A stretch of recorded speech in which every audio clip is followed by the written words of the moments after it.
Hello, and welcome to the Doof Book Club, our monthly live stream discussion of a book chosen by you, our listeners.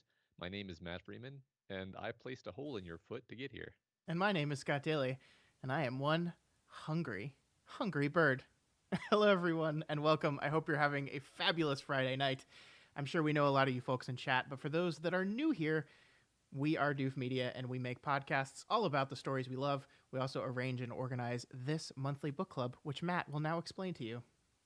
That's right. Each month, Scott and I select 5 books from a pool submitted to us by our wonderful Doof community. We put up a poll for all the supporters on Patreon. That's patreon.com/doofmedia. And then let everybody vote on it and see which one they'd like us to talk about. The book with the most votes wins, and then we all read it. Yes, that is right. And then we meet here on the last Friday of the month and we spend a couple of hours discussing the book. We pull some slides on some interesting things to kind of frame our conversation a little bit. And then we just talk about it. Matt, what book did our patrons select for us this month? This month they chose The Ocean at the End of the Lane by Neil Gaiman. Sussex, England. A middle-aged man returns to his childhood home to attend a funeral.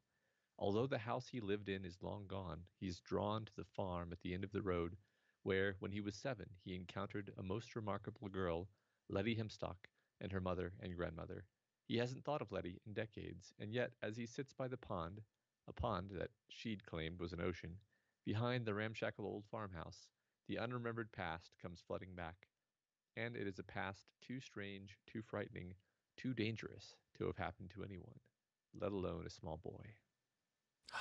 That's a great summary. Before we dive into our overall thoughts, I think we need to say hi to everyone. We see a lot of familiar faces in chat. We see Goldfish Bowl, David, John, Cass, Miss Evil Doom, Robert. Hello, hello, hello. Liam, welcome, welcome, welcome. Glad to have you folks here. And Matt, while these people are about to start telling us what they thought of this book, I want you to tell me, what were your overall opinions about the ocean at the end of the lane? I liked it a lot. It wasn't what I expected. It's very unusual in a number of ways. It takes an interesting adult angle while also sort of suspending this whimsy. It's very strange. It's a very strange artifact. I spent basically the whole week sort of thinking that I wasn't exactly sure how to talk about it or kind of where to start. Overall, very positive impression though. How about you? Yeah, God, I loved this book so much. I really did. This is one of, we've read a lot of good books for this book club, a lot of them. Some I would happily call some of my favorite books of all time. And this is right up there. I enjoyed the hell out of this thing. I read it in one sitting and I was blown away. I think the writing is absolutely beautiful. I think I just have to call Neil Gaiman one of my favorite writers now because he has a way with words. He has a way to channel emotion. I think the stories he tells are interesting. The things he tries to do in each of his books are so interesting. And this book is going for a very specific tone. I see the chat is calling it a combination of malice and whimsy, and I think that's absolutely accurate. It's I think this might be my favorite of his books that I've read. And Yeah. and I am someone who loved American Gods. I adored that book. I've read it like 3 times, and I hadn't gotten to this one yet, and I'm mad at myself for taking this long to read it. Yeah, I think maybe to attempt to say in a nutshell what I think the book is doing, I think it's sort of respecting the fear and danger that you grapple with as a child, Mm-hmm. um, which may be very real danger and certainly is very real fear, even if the danger isn't real. But it works really well. It was more um, like for being a book about a kid, it was way more adult than I kind of expected it to be. Yeah, but I don't feel like Gaiman cheats. I feel like he gets into the mind and the perspective of a child very, very well. Without obviously, there's things going around that we, the adults reading this book, understand that the narrator does not. But it all feels very natural. It feels like, yeah, that's the way a kid would react to this. That's the way I would do this. And I love the little interstitials he has every so often where he kind of breaks the fourth wall and says, the craziest thing about this is that I would have an open flame in my bedroom at this, there's Uh-huh. there's little bits like he does stuff like that, and I just he captures the feeling of being a kid, or at least the memory of the feeling of being a kid, so well. I Yeah. adored it. Yeah, definitely. I think that was probably my favorite thing about it as a book. Like way above like the fantasy stuff, which was good, and, it functioned, Yeah. was the psychology of like reminding you like, oh yeah, this is what it was like to be a kid, Yeah. not the magical demons trying to eat you, but just the sort of the like people in the chat are saying the anxieties, Mm-hmm. um, and the uncertainties and the fears and all of that. And it's just this time in your life where the, there's potential in everything, right? Like, obviously, we don't live in a world with magic like this, or I don't believe we do. Some people might, but when you're a kid, you believe all this stuff is possible, and so the narrator kind of just taking it all in stride as like it's as believable that there's this giant canvas monster that is pretending to be his maid, as like the fear and anxiety of your father.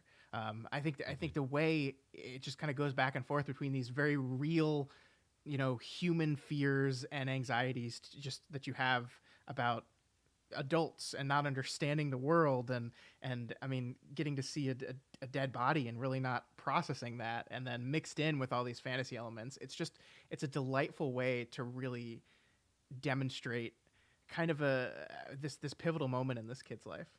Hmm. Yeah, absolutely.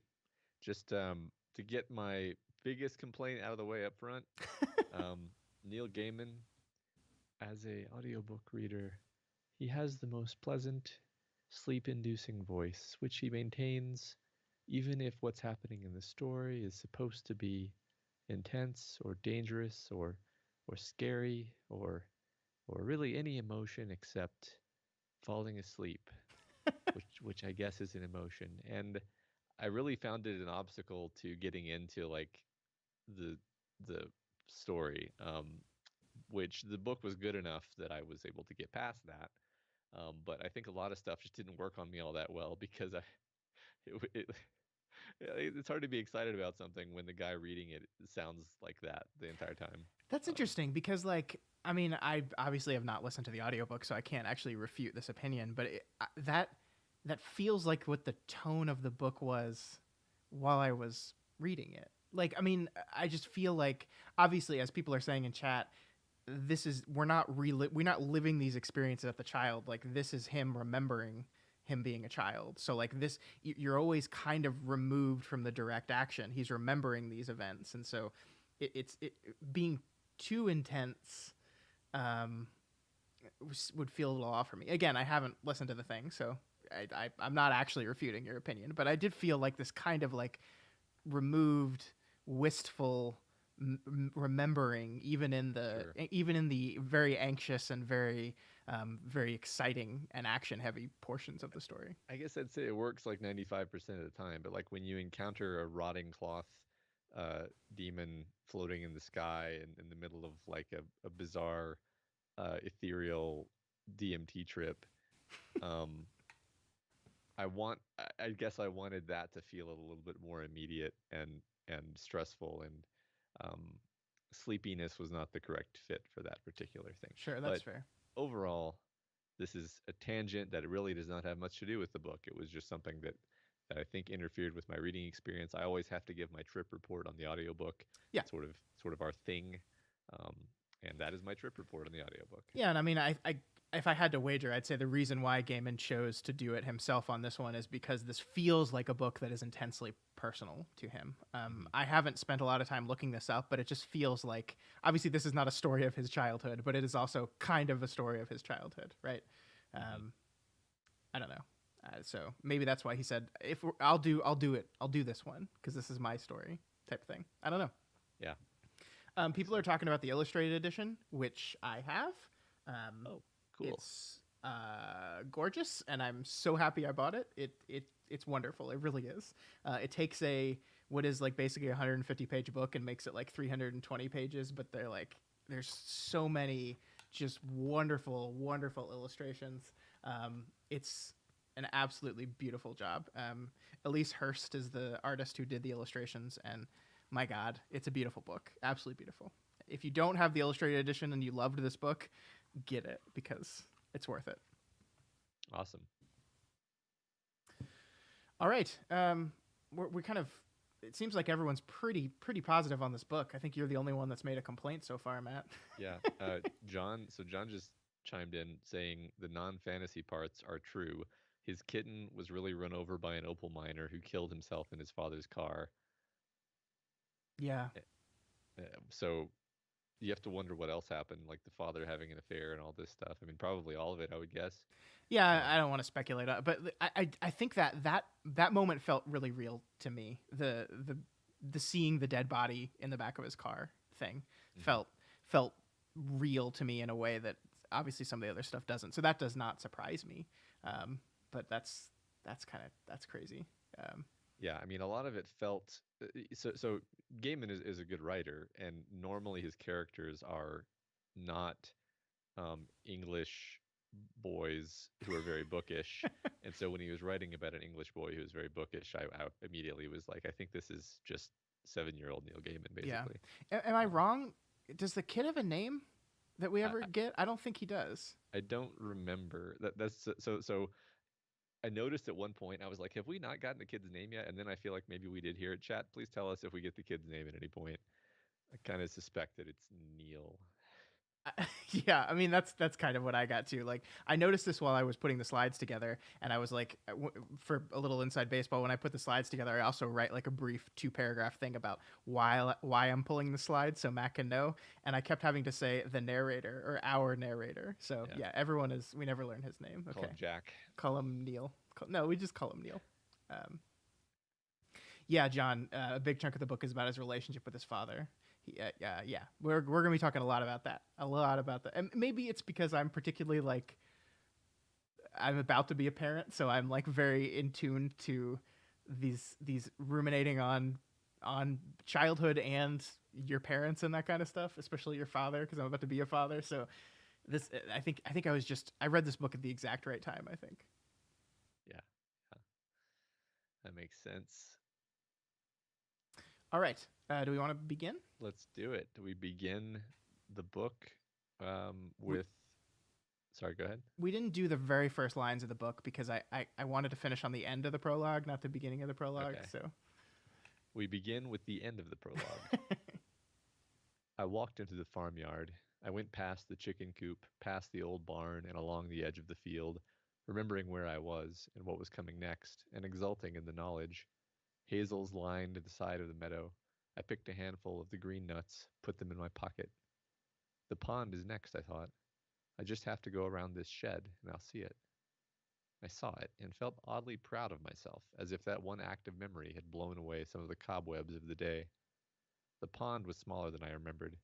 There was a little wooden shed on the far side, and by the path an ancient, heavy, wood and metal bench. The peeling wooden slats had been painted green a few years ago. I sat on the bench and stared at the reflection of the sky in the water, at the scum of duckweed at the edges, and the half-dozen lily pads.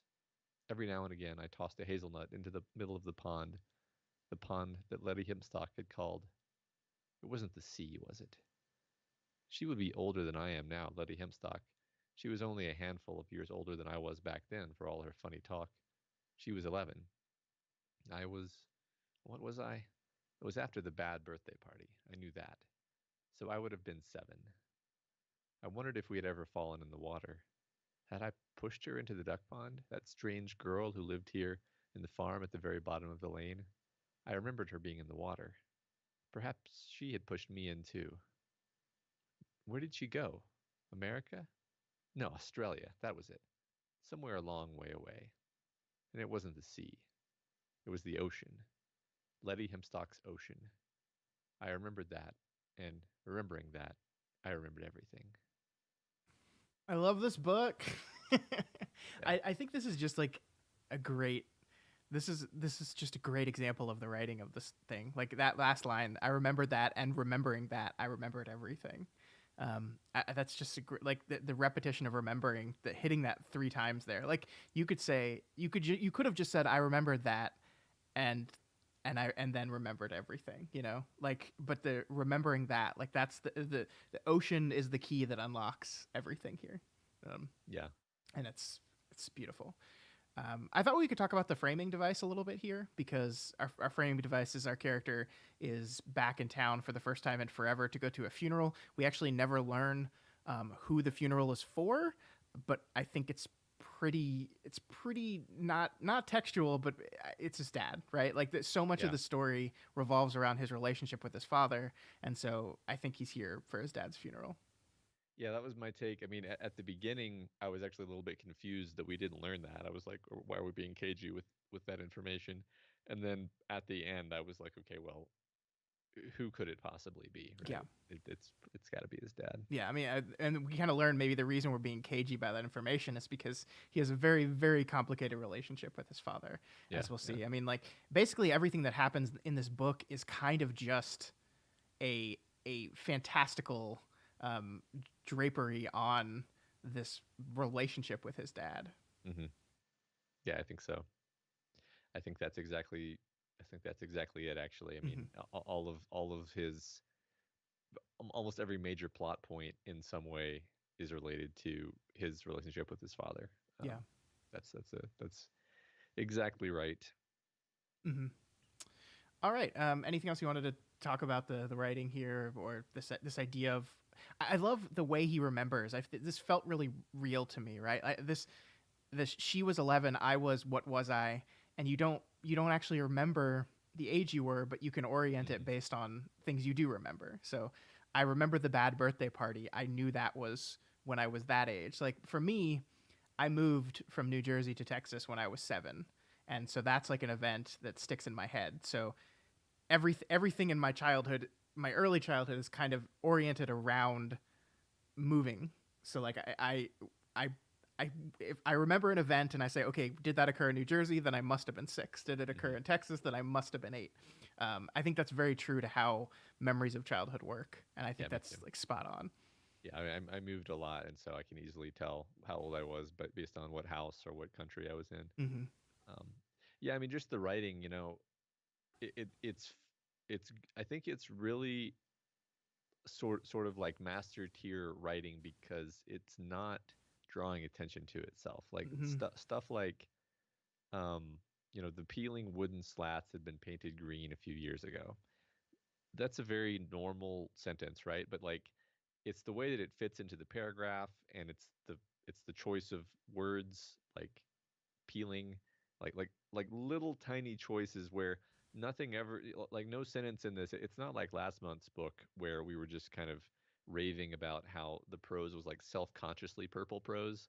Like that was the fun of it, was that they were just kind of relishing being ridiculous with how sophisticated their linguistic constructions were. Yeah, This is like the simplest, most functional, yet still kind of ineffably beautiful way of saying the thing. Yeah. And it's consistently that way throughout the book. That was a book that where two people were playing with language, and that's a lot of fun. This is a person where a man is painting a canvas with his language, and it's beautiful. Yeah, I mean, I like the little. I think that the ancient heavy wood and metal bench, the little wooden shed, the peeling paint, everything feels old. It feels worn, and it feels familiar in a way he doesn't understand. Mm-hmm. Yeah, I mean, you know, every now and again, I tossed a hazelnut into the middle of the pond that Letty Hempstock had called. You know, you could pick apart that sentence. He says every now and again instead of every, you know, instead of occasionally. Mm-hmm. He says, you know, into the middle of the pond specifically. It's creating a specific image in your mind, and then it's, you know, the pond, comma the pond, which is an unusual, you know, it could have just been comma and then which Lady Hempstock had called, right? So like there's a lot of little choices in here. Yeah, I mean, I like that point up for the pond thing because he does that again at the bottom with remembering that. Like he's doing this like repetition of, yeah, I like that a lot. Mm-hmm. And of course, I love the idea that he gets it wrong first, right? It wasn't the sea, was it? And because we know the title of this book, we know that's immediately wrong. I think that's a fun trick where like we know what the book's called, so we're already like, no, you're wrong. So we feel in a moment that we know more about this than he does, even if we don't. Yeah, I think you're right. Yeah. Cass is saying this is simplistically gorgeous writing, totally unadorned. John says it's entirely unpretentious and transparent and adds so much to the narrative. Yeah, totally. Especially as we move into the the kids sections, which we should do right now. Yeah. So let's start at the beginning of the story proper. I was not happy as a child, although from time to time I was content. I lived in books more than I lived anywhere else.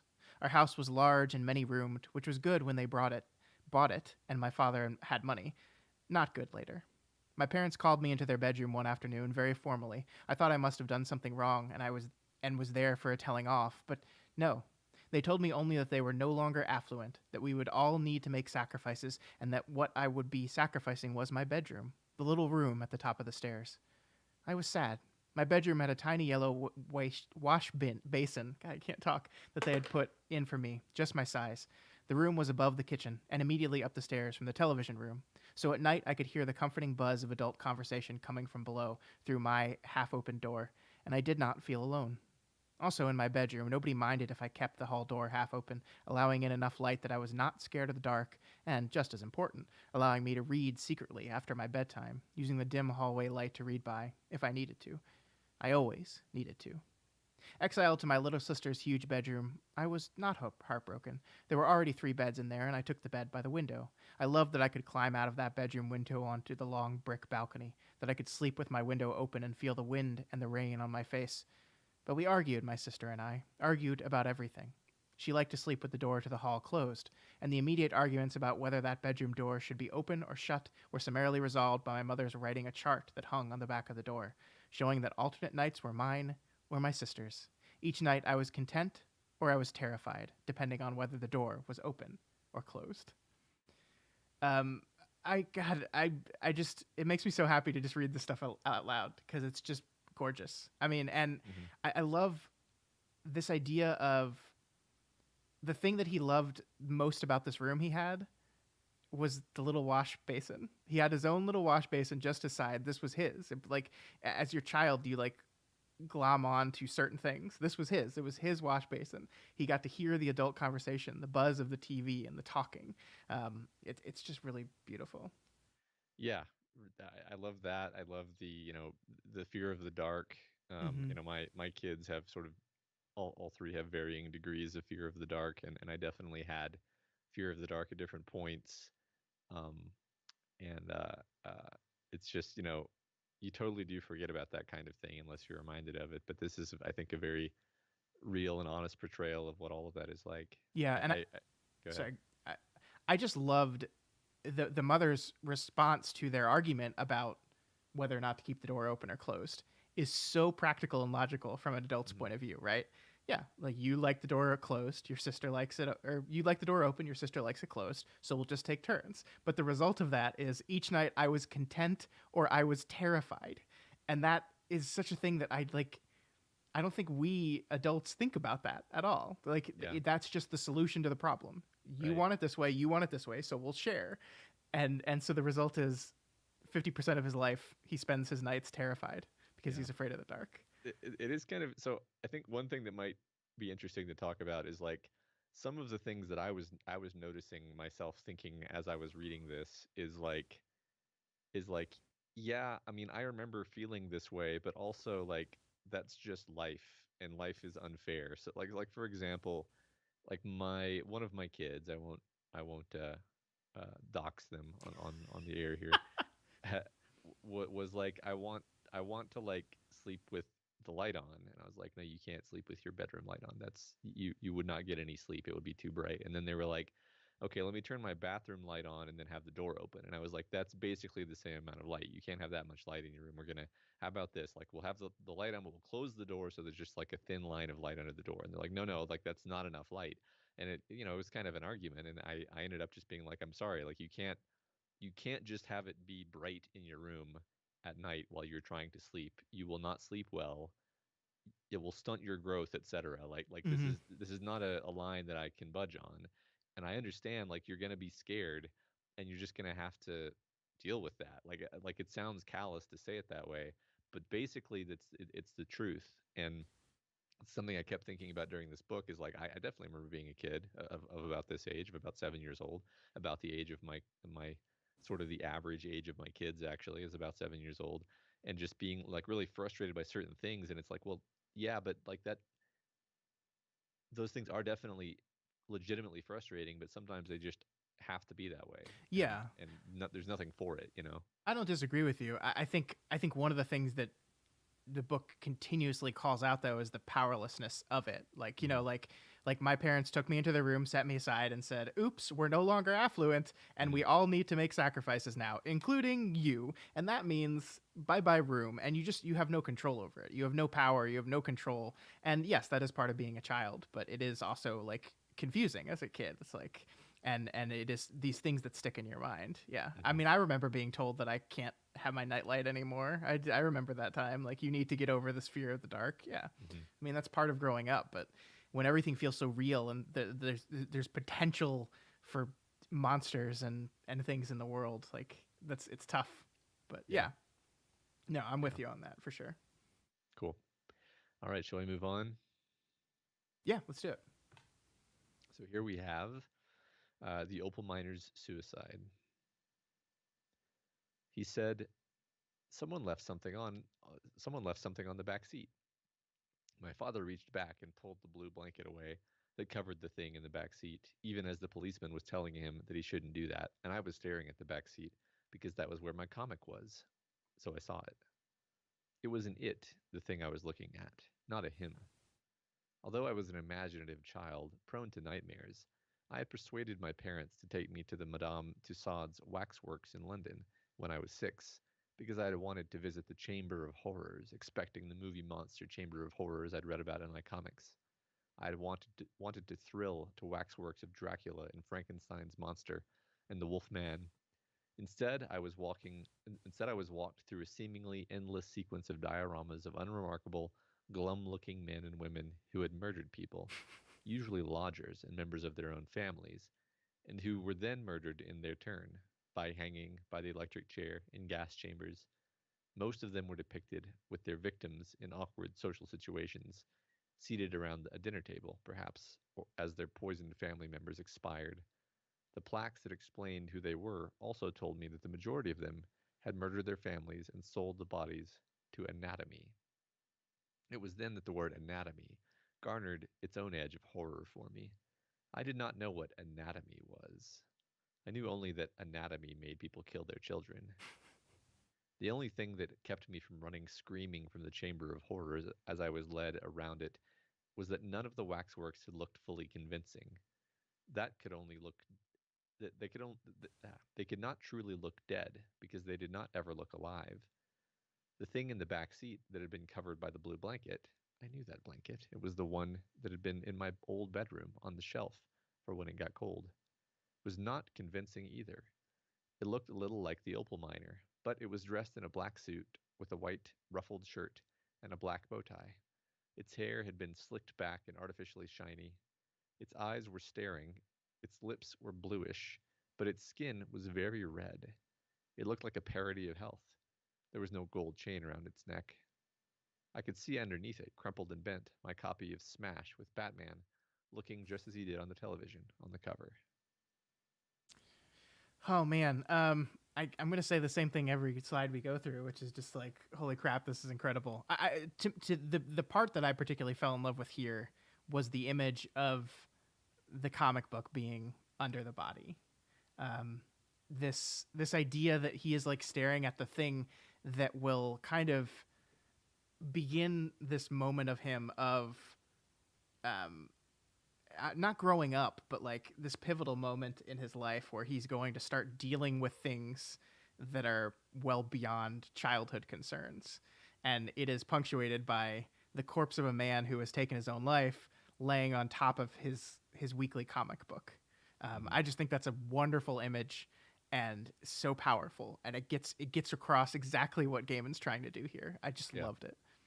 Right, and of course, it's the opal miner's death that sort of metaphysically starts off, the plot ball rolling Yeah. of all of the magic stuff. Which, I mean, I don't know if I'm smart enough, and I certainly didn't put enough thought into it to try to figure out like what is the metaphorical meaning of all of the magic stuff. Is it to say that like this is Neil Gaiman, this is little Neil processing the sort of un like kind of inconceivable to a kid horror of what he's seen and the ramifications of it and what it says about the world that he lives in, and this story about, you know, a sort of demonic entity is um, his way of explaining what that was like on the inside. I don't know exactly. I feel like it is something along those lines. Um, but yeah, this is sort of the plot, um, you know, inciting incident actually. Yeah, I mean, I like that. I mean, I think we see that the reason this monster gets in is because, yeah, I think they say explicitly, the opal miner wanted people to have what they wanted. Like, it's kind of Mhm. why he took his life, right? That he owed people money and he messed up and he couldn't pay them back, and so he took his life. And this idea that he just wanted people to have what they wanted, and so like this very simplistic childish idea of, okay, so what if there's like a creature out there that just gives people what they want, but actually that's horrifying and in Mhm. some ways, and Yeah. this level of greed and a processing, like, to a child to understand, to be able to understand why someone would kill themselves because of money, which is a concept they don't fully understand yet. I think it makes sense that you look at, like, oh, there's this creature that will just try to give the people that and work through that through this monstrous thing. Yeah. Hmm. There's also this idea, which like my brain really hooked on at the beginning of the story, where the opal miner runs over his kitten and then brings him a completely different older cat, and and is like, "Yep, I always pay my debts." Yeah. And you're like, "This isn't paying your debt." And then ironically, of course, he dies and doesn't pay his debts. And so it's like Yeah. the idea of debt and debts is sort of a theme, I think, uh, especially, you know, with regards to this opal miner character, but maybe you could extend it beyond that.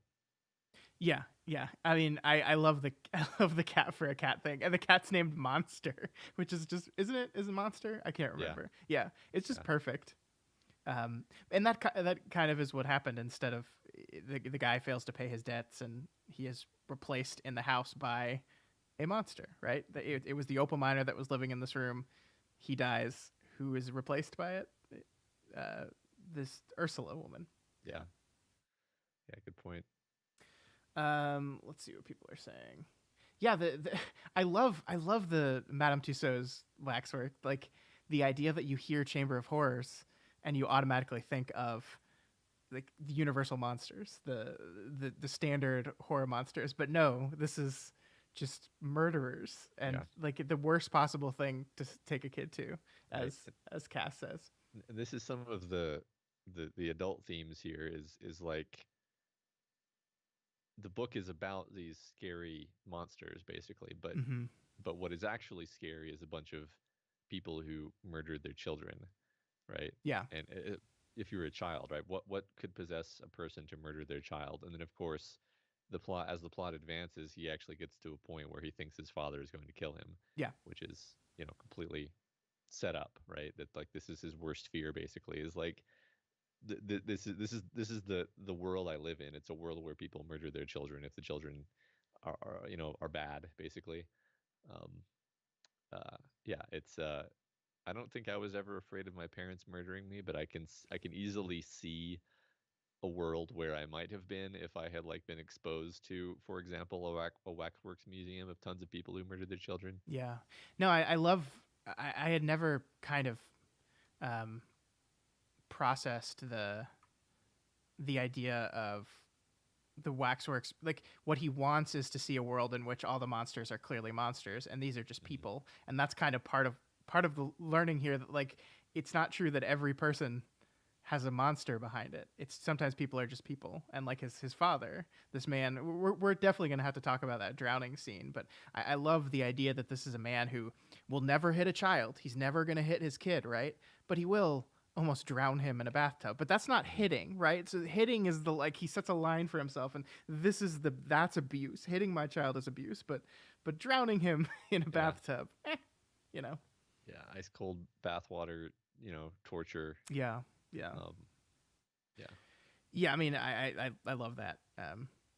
The monsters in our life are never the ones we think they're gonna be. They're just people that look normal and hang out with their victims, like around tables, around dinner tables. This mundane scene of a monster sitting around a dinner table with their victim is kind of exactly what he's going through in throughout the course of the story. I love that. I hadn't kind of totally latched onto that, but yeah. Yeah, I mean that's the setup, right? Mhm. That's the fundamentally, yeah. I mean these are the things he's actually struggling with, and I think the magical stuff is all just a way of processing it. Mm-hmm. So John says that Ursula was named in honor of Ursula K. Le Guin, which is funny. He has a huge respect for Ursula K. Le Guin as a writer, but makes her the bad guy in his book. Ursula's just a villain name. I'm sorry. Yeah, It it just is. is. It is. I mean, sorry to any Ursulas out there listening, but you're probably a villain. You should be proud. You share a name with Ursula, the sea witch, Mm-hmm. who's the best Disney character ever, literally. I remember that essay you wrote, Matt. I remember. Yeah, single-handedly made all of Disney. Mm-hmm. Yeah. All right, so we kind of jumped ahead a little bit here, but our narrator meets with Letty, who promises to help with a problem. At one point, he gets a coin stuck in his throat, and so there's a problem, and so they go to this other world to deal with the problem. I did not know where we were, but I could not believe we were still on the Hempstocks land. No more than I believed we were in the world I had grown up in. The sky of this place was the dull orange of a warning light. The plants, which were spiky, like huge ragged aloes, were a dark silvery green, and looked as if they had been beaten from gunmetal. The coin in my left hand, which had warmed to the heat of my body, began to cool down again until it was as cold as an ice cube. My right hand held Letty Hempstock's hand as tightly as I could. She said, "We're here." I thought I was looking at a building at first, that it was some kind of tent, as high as a country church, made of gray and pink canvas that flapped in the gusts of storm wind in that orange sky, a lopsided canvas structure, aged by the weather and ripped by time. And then it turned, and I saw its face, and I heard something make a whimpering sound, like a dog that had been kicked, and I realized that this thing that was whimpering was me. Its face was ragged, and its eyes were deep holes in the fabric. There was nothing behind it, just a gray canvas mask, huger than I could have imagined, all ripped and torn, blowing in the gusts of storm wind. Something shifted, and the ragged thing looked down at us. Letty Hempstock said, "Name yourself." There was a pause. Empty eyes stared down at us. Then a voice as featureless as the wind said, "I am the lady of this place. I have been here for such a long time. Since before the little people sacrificed each other on the rocks. My name is my own, child, not yours. Now leave me be before I blow you all away." It gestured with a limb like a broken mainsail, and I felt myself shivering. Letty Hempstock squeezed my hand, and I felt braver. She said, "Asked you to name yourself, I did. I ain't heard more'n empty boasts of age and time. Now you tell me your name, and I ain't asking you a third time." She sounded more like a country girl than she ever had before. Perhaps it was the anger in her voice. Her words came out differently when she was angry. I love Letty Hempstock. I love Letty Hempstock too. So I want to use this to talk about Letty Hempstock, but I also want to use this to talk about the choice to make the monsters this gray canvas, the gray and pink canvas. Right. This is an interesting choice, and I'm not sure what I make of it. What do you make of that choice? Well, pink is a symbol for lust, obviously. A little joke for our Dark Tower listeners. Uh-huh. Um, I don't know. I don't know, and I noticed this as the thing because Ursula is a big canvas cloth, rotting cloth, time worn creature, Mm-hmm. giant and looming, which I guess are all things that you could associate with like being an adult, and that it's like old and masked and distant from you, and all surfaces with nothing underneath, something you just don't understand as a child. Mm-hmm. Like that's what an adult is to you. And then Yeah, and it's controlled by a wind that you have no control over whatsoever. That is unpredictable and uncontrollable. mhm, and threatening and Mm-hmm. hungry. And then the hunger birds are also sort of like these incorporeal shadow-like creatures, which Actually, honestly, I had this conversation with my nameless child um, who's afraid of the dark, where they revealed to me that when it's very dark, they see silhouettes and shapes in the dark that look like they're people or creatures. And I remembered, oh my God, I used to see that too. Yeah. Because when it's dark, your eyes kind of do that thing where there's just like visual noise, visual snow almost, Hmm. and my mind would pick out silhouettes and like and I distinctly remember like really being convinced that there was like a form there in the darkness Oh yeah. and being terrified of it. And that's kind of what the Hunger Birds now remind me of now that I'm thinking about it. Just like the kind of the thing that your brain convinces you is in the corner, and then you look and you realize it was just like a pillow leaning against the wall in a way to cast a shadow or whatever. Um, yeah, I don't know beyond that. Do you have any better ideas? I mean, I like that in the same way, like an old ratty canvas, like just billowing in the wind, is something you could see out of the corner of your eye on a dark night and think it's something else. Hmm. In that same way as what you're talking about with the murder birds. It's just this thing that you would normally see as this harmless piece of cloth, but instead represents this horrible, unknowable monster. Hmm. Yeah, there's lots going on in the chat, and it's going too fast for me to process. Miss Evil Dune brings a quote to us. Monsters come in all shapes and sizes. Some of them are things people are scared of. Some of them are things that look like things people used to be scared of a long time ago. Sometimes monsters are things people should be scared of, but they aren't. Which to me, I mean, people are the thing that people should be most scared of, Yeah. right? Um, Yeah, well, I mean, there's an argument, there's an interpretation of this book that every supernatural thing that happens in it is just the made up memory of a child who right. loves stories and loves fantasy and frames everything through fantasy. And so yeah, I mean, like this other quote Miss Evil Doom brought us that's actually gonna be in a slide later, but grown-ups don't look like grown-ups on the inside either. Um, Outside they're big and thoughtless and they always know what they're doing, and that's kind of what this is. So there's our interpretation of Ursula, this woman that comes into our narrator's life and potentially destroys their home life, obviously having an affair with his father, um, is seen as this unknowable, ununderstandable, monstrous shape. Yeah. Hmm.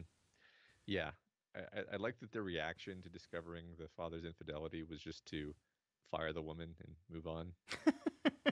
Well, People were more understanding back then, I guess. I also like that we're going to talk about this later. We're kind of getting ahead of ourselves. That the responsibility he feels for bringing Ursula into their life. If we take this broad interpretation that the supernatural elements are just fantasies of a child, then it's like he takes on the responsibility for his father's infidelity, which is a bummer. But also, I think something like if something weird is happening in a kid's life, did I do this? Is this my fault? Hmm. It must be my fault? Yeah, I wonder. You could extend that to the stuff that happens with Letty, where it's like, I mean, maybe there was like a girl who lived down the lane who he had some kind of childhood adventure with, and maybe he feels responsible for whatever happened to her too. I think that's a very it's a very resonant thing to remember about childhood is Mm-hmm. like you feel like number one you feel like everyone is paying attention to you, and number two you feel like your actions are extremely consequential, and um, I think that's so that you can learn faster. Basically, I think Sure. there's a reason why you are that way. Um, but Yeah. I mean, we yeah, all think we're the center of the universe, but kids like legitimately believe it and haven't learned better yet. right, yeah. But me, I've totally learned better. I don't still feel that way sometimes. Everybody pay attention to me. Yeah, right. I still definitely feel that. Yeah, he said into the microphone. Yeah,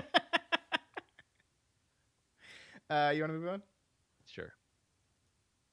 So here we have our narrator meeting Ursula Moncton. I took a book and went out into the garden. It was a warm spring day and sunny. and I climbed up a rope ladder to the lowest branch of the big beech tree, sat on it, and read my book. I was not scared of anything when I read my book. I was far away in ancient Egypt, learning about Hathor and how she had stalked Egypt in the form of a lioness, and she had killed so many people that the sands of Egypt turned red, and how they had only defeated her by mixing beer and honey and sleeping draught, and dyeing this concoction red, so she thought it was blood, and she drank it and fell asleep. Ra, the father of the gods, made her the goddess of love after that, so the wounds she had inflicted on people would now only be wounds of the heart. I wondered why the gods had done that. Why hadn't they just killed her when they had the chance? I liked myths. They weren't adult stories and they weren't children's stories. They were better than that. They just were. Adult stories never made sense, and they were so slow to start. They made me feel like they were secrets, Masonic mythic secrets to adulthood. Why didn't adults want to read about Narnia, about secret islands and smugglers and dangerous fairies? I was getting hungry. I clambered down from my tree and went to the back of the house, past the laundry room that smelled of laundry soap and mildew, past the little coal and wood shed, past the outside toilet where the spiders hung and waited, wooden doors painted garden green, in through the back door, along the hallway, and into the kitchen. My mother was in there with a woman I had never seen before. When I saw her, my heart hurt. I mean that literally, not metaphorically. There was a momentary twinge in my chest. Just a flash, and then it was gone. My sister was sitting at the kitchen table, eating a bowl of cereal. The woman was very pretty. She had shortish honey blonde hair, huge gray blue eyes, and pale lipstick. She seemed tall, even for an adult. Darling, this is Ursula Moncton, said my mother. I said nothing. I just stared at her. My mother nudged me. All right, so lots to talk about here, Matt. I want to talk about his reaction to the story first, right? He Yeah. learns about Hathor and Ra and says, why hadn't they just killed her when they had the chance? I love that idea. Like, it's just the simple mind of a child, right? It was like, does the bad person killed so many people, the sand turned red? Just kill her. Just kill her. I love it. What did you think not be about so that? eager to deal out death and judgment, Yeah. Neil.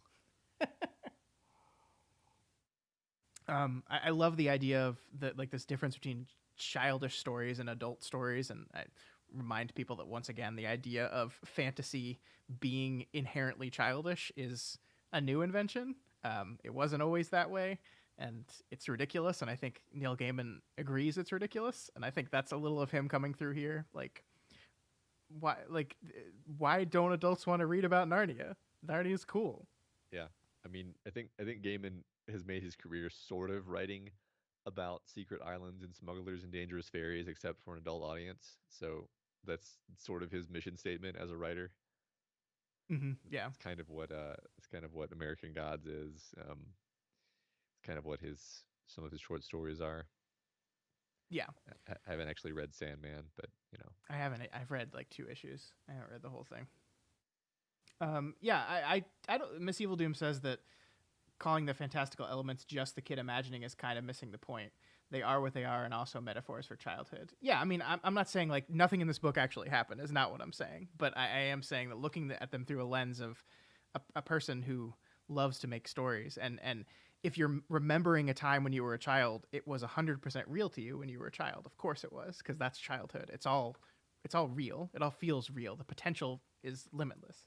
I mean, I'm tempted to try to dig into the metaphor a bit more, precisely because I don't quite feel like I understand like the Hunger Birds are a cool sort of fantasy idea, that like the reason the cosmos is the way it is like there's kind of a fey dimension where there's completely inscrutable creatures that are trying to get in, but then there's these beings that just eat anything that isn't of the sort of natural worldly order, and like Mhm. and all of this, and it's like, okay, what does that symbolize then? What is this idea of there being these metaphysical cleaners who tidy everything up? I mean, I think there's Adulthood.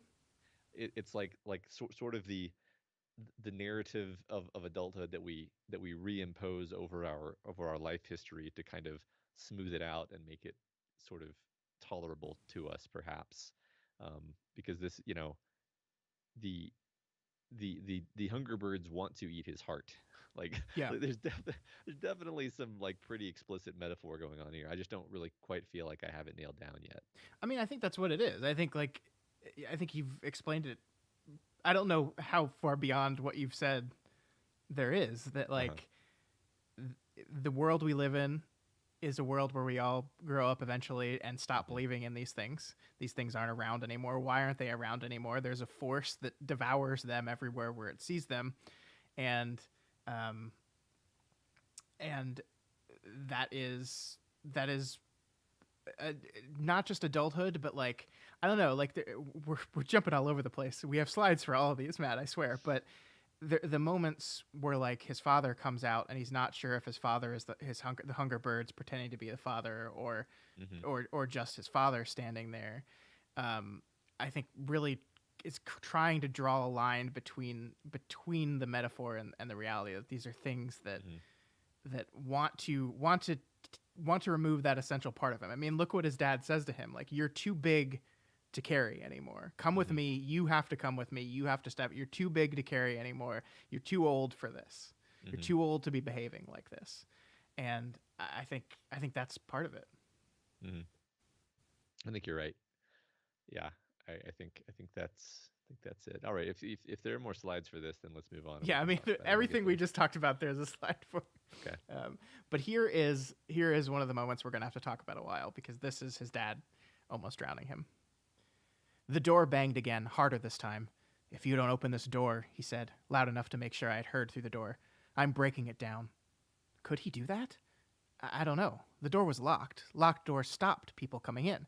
A locked door meant that you were in there. And when people wanted to come into the bathroom, they would jiggle the door and it wouldn't open. And they would say, "Sorry," or shout, "Are you going to be long?" And the door exploded inward. The little silver bolt hung off the doorframe, all bent and broken, and my father stood in the doorway, filling it, his eyes huge and white, his cheeks burning with fury.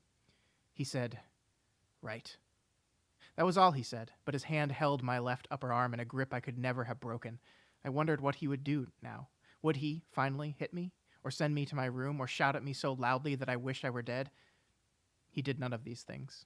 He pulled me over to the bathtub. He leaned over, pushed the white rubber plug into the plug hole. Then he turned on the cold tap. Water gushed out, splashing the white enamel. Then, steadily and slowly, it filled the bath. The water ran noisily. My father turned to the open door. "I can deal with this," he said to Ursula Moncton. She stood in the doorway holding my sister's hand, and she looked concerned and gentle, but there was triumph in her eyes. "Close the door," said my father. My sister started whimpering, but Ursula Moncton closed the door, as best she could, for one of the hinges did not fit properly, and the broken bolt stopped the door, closing all the way. It was just me and my father. His cheeks had gone from red to white, and his lips were pressed together, and I did not know what he was going to do or why he was running a bath, but I was scared, so scared. "I'll apologize," I told him. "I'll say sorry. I didn't mean what I said. She's not a monster. She's pretty." He didn't say anything in response. The bath was full, and he turned off the cold tap off. Then, swiftly, he picked me up. He put his huge hands under my armpits, swung me up with ease, so I felt like I weighed nothing at all. And I spared us all from the part where he actually starts drowning his son, because that's awful. Yeah. I was blown away by this part once again. The paragraph about the locked doors, like this innate understanding we think we have, like he's a kid, he's lived 7 years, and he understands a locked door means people can't come in. That's how the world works. When you're in a bathroom and the door is locked, nobody comes in. They say sorry or they ask how long you're going to be. They don't, and in the middle of that thought, the door explodes, breaking the hinge, breaking the frame, and his world turns upside down because this isn't how the world works. This is not how my understanding of the world is. And suddenly he doesn't understand anything. And the terror that brings when this Hmm. person that has complete control over you has Yeah. become a thing that you have no understanding of. Yeah, I mean, so much of this page and the next pages are emphasizing like what a terrifying monster, an adult man is compared to a child, where it's like They can just break through doors that you think are supposed to be impervious. Mm-hmm. They can pick you up like you weigh nothing. They can grip you in a way where you can never break the grip. It says that it uses that language, a grip I never could have broken. Yeah. Um, and they appear to feel no remorse for having done this thing. It's I think like that's the I'm kind of hanging on to this idea that like the thing that you're actually supposed to be scared of is the powerlessness in the face of an adult who isn't really willing to reach out and connect on a human level. Yeah. I think that's really kind of the arc of the story, by the way, and I suspect that you pull the slide on this for later. But I think it does have to do with like a culmination of a moment where he connects with his father on a human level for the first time. Um, I did pull that slide. and that being like basically the end of the story, actually, for all intents and purposes, right? Mhm. So yeah. Yeah, I mean, I love this part where he says she's not a monster, she's pretty. He's desperate, like, and he Mhm. he knows at this point, he doesn't fully understand it, but he knows enough to understand that his dad is really into this chick. Like, we've seen, he's come home from work early, he's showing her around the house. We have this one moment where he puts his hand on her butt. He hasn't seen them have sex yet, but he also doesn't really understand what that is yet. But Mhm. he knows enough, and so he's like desperate to please his dad, and so he goes for the thing that he knows she agrees with. She's pretty. That's all he can say here. It's not she's nice. Mm. She's pretty. And Yeah. I don't know, that was just so horrifying to me. Like, it's on a level he doesn't even fully comprehend yet. He understands exactly what his dad wants from this woman, and so he's trying to meet him where he is in this desperate attempt to get him to stop. Right. I like the bit somewhere in the book where he talks about the idea that like everyone in his extended family thought that he was like a really difficult child, basically. Mm-hmm. And stuff like this, juxtaposed with that makes it clear that like it's not like he's just being willful. He thinks that she's a monster who's trying to kill him, Yeah. and he's desperate to like it's all motivated by fear and desperation and on some level confusion, maybe because she's not actually a monster, probably because she's actually a woman in real life, Yeah, but I mean, to Miss Evil Doom's point, she is. If like in yeah. in your perspective as a 7-year-old kid going through these experiences, he because he believes it to be so, it is so, Hmm. and he has nobody to kind of talk through and explain the truth of this except Hmm. for the Hempstocks, right? And in a sense, like a woman coming into his home and trying to seduce his father is a sort of monster. It is a Yeah. sort of wound in his heart. Hmm. um, and so acting out of fear and confusion is not actually irrational. It's just not aimed at the correct target, and that's just because he's 7, basically. Yeah. Totally. Yeah. All right, next slide. Hmm. Here, Letty confronts Ursula. Letty Hempstock's hand in my hand made me braver. But Letty was just a girl, even if she was a big girl, even if she was 11, even if she had been 11 for a very long time. Ursula Moncton was an adult. It did not matter at that moment that she was every monster, every witch, every nightmare made flesh. She was also an adult, and when adults fight children, adults always win. Letty said, "You should go back where you came from in the first place. It's not healthy for you to be here. For your own good, go back."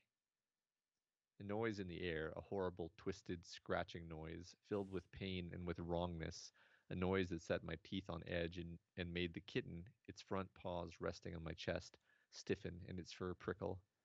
The little thing twisted and clawed up onto my shoulder, and it hissed and it spat. It looked up at Ursula Moncton. It was only when I saw her face that I knew what the noise was. Ursula Moncton was laughing. "Go back. When your people ripped the hole in forever, I seized my chance. I could have ruled worlds, but I followed you, and I waited, and I had patience. I knew that sooner or later the bounds would loosen, that I would walk the true earth beneath the sun of heaven." She was not laughing now. "Everything here is so weak, little girl. Everything breaks so easily.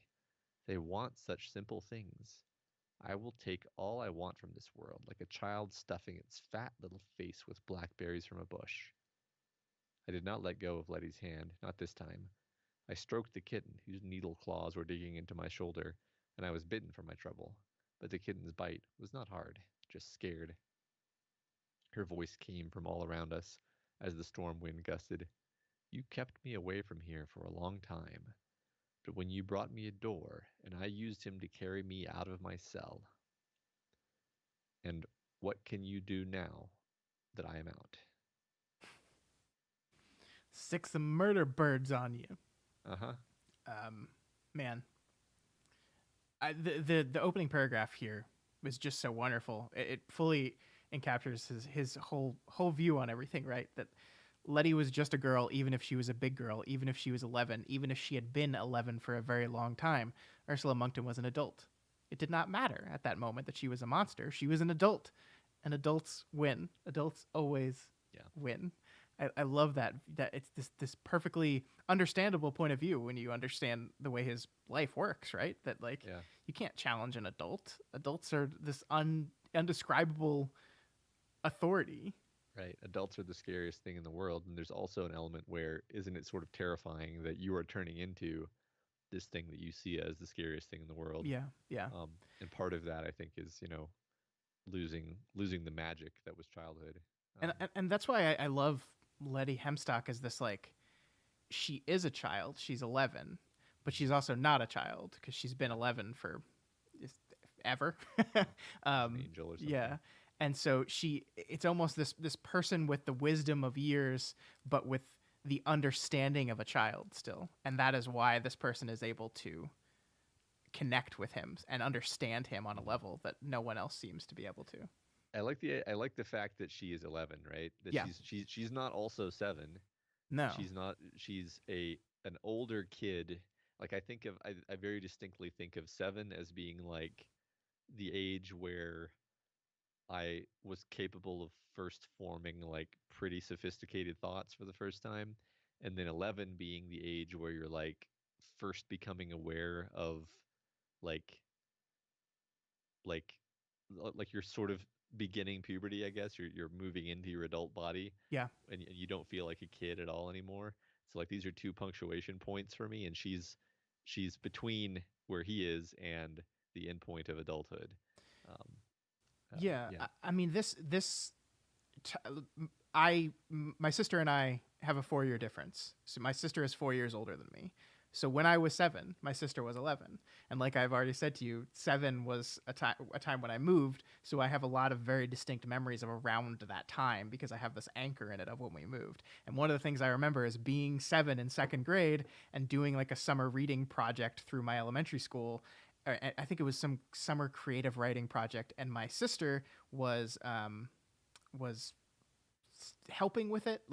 It was like the middle schoolers would go to the elementary school and help with it. And I remember my sister coming to my school and just seeing her as this person who was basically an adult to me. Maybe not an adult, not the same as my parents, but like undescribably older than me. And 11 now, like my niece is 10. So the concept of 11 being this thing, but I have these very distinct memories of my sister sitting down with me and helping me write the short story through my school thing. And I think that's, so the choice of making it 7 and 11 to me is so powerful because I remember seeing my sister as this wise older child who understood everything about how the world worked. Mm-hmm. Yeah, I like that. John is mentioning, or no, sorry, John and Cass are both talking about 7 being the age of reason. Apparently, people call it that, which makes sense to me. I mean, and I can sort of verify that with my kids. That like once they,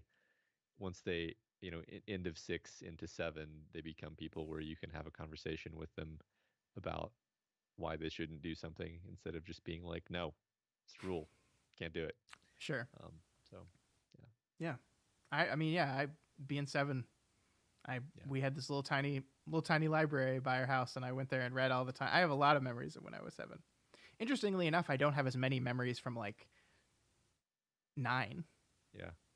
When I was 7 was when I had the vision of the future in a dream, which is a story that I'm just going to mention offhandedly and not describe in any more detail. Um, I like the sort of metaphysics here, where he never really describes what the heck this is, but just talks about, like, I will walk the true earth beneath the sun of heaven, and I've ripped a hole in it forever, and all these words where you're like, that's just enough of a hook for me to like imagine big fantastical ideas, but it doesn't actually refer to anything specific. There's no specific kind of lore that this is actually referring to. It's more just Yeah. like the big otherness of the feelings. Yeah. Yeah. No, I totally. I mean, and I love whenever she compares something to negatively, it's always back to a childhood metaphor. Like I will take all I want from this world, like a child stuffing its fat little face, right? Little girl, like everything she says to the kids emphasizes their childishness. Yeah, that's a good point. I like that. Matt, everyone wants to know what the fuck you're talking about. I had a dream, and then basically Did it come true? it turned out that the dream was basically like what my career turned out to be. But like I was an adult giving like a technical talk about a specific topic in my dream, which is a very, very weird thing for a 7-year-old to be having a dream about, first of all. Uh-huh. And then I grew up and then ended up giving technical talks about something that was fairly adjacent to the topic that I had dreamed about as a child. So you could ask, Matt, did you have a vision of the future, or did you just really anchor onto this as a kind of weird thing that had happened to you, and then you studied things that were adjacent to the dream topic, um, because they were interesting and because of the dream, and then you made the dream come true? And I would have to say, I don't know. Are you sure you're remembering this right? Are you sure you're not just like remembering a memory of a memory and it's just distorted to become this incredibly sure. prophetic dream? Because when I woke up from it, I was like, what the hell was that? Like even as a 7-year-old, I woke up from the dream and I You was said like, hell when you were I said 7? hell. I was like, yeah, no, that's made up. But the true part is that I was very aware of the fact that that was not a normal dream. Um, because how often do you dream about giving technical talks when you're a kid? Anyway, this is all true. You don't have to believe me. It doesn't matter. I never got any other visions, which is really disappointing. Because Yeah. like if I got a bunch of visions, then that would be one thing. I probably wouldn't even tell you because it would be like, a secret. But no, just the one vision, and it was pretty meaningless. So The the idea that like the one time in our existence that someone has been given a prophetic vision of the future and it's just you giving technical yeah, talks. it's gonna be about it's just letting you know what your career is gonna be. That's so The hilarious. least important thing in the world. Oh my god, that's amazing. Yeah, malmemories is what Goldfish Bowl is calling what I'm accusing you of right now, Matt. Which, yeah, I think I have a lot of those. You just like memory is so unreliable. That's the amazing thing about it, and yet it feels so real. I'm not saying you're lying, by the way, or even mistaken. I'm just saying that I am convinced that a lot of what I remember from my childhood is not true. Sure. All right, do you want to talk about some magic we see going on here? Okay. This is after Letty has taken our narrator back to the Hempstocks and give them a nice dinner, and then their parents come looking for them, and they do some sewing.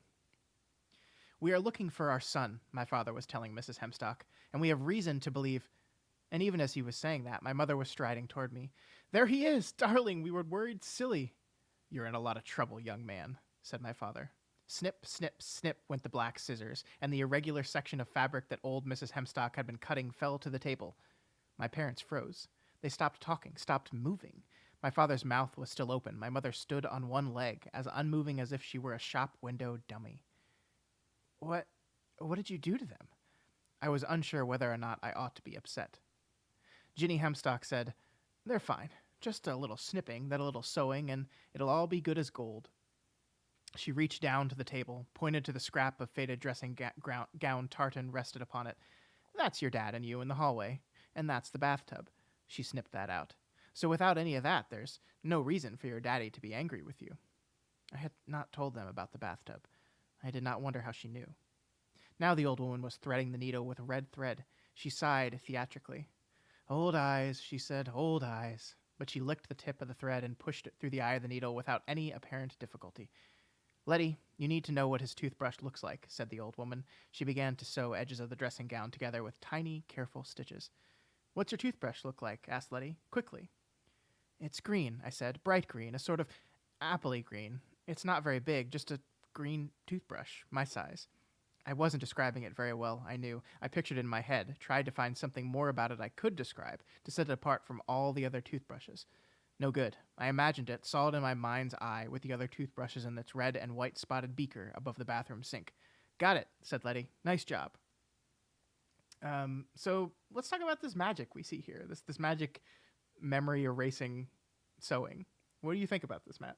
I mean, so it's a cool fantasy element.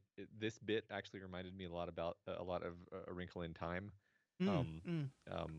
partially because of kind of the whimsical tone, and partially because you've got like three magical women of different ages, which I believe that's an element in the Wrinkle in Time book. Um, Yeah, it's been a and long time since I read those.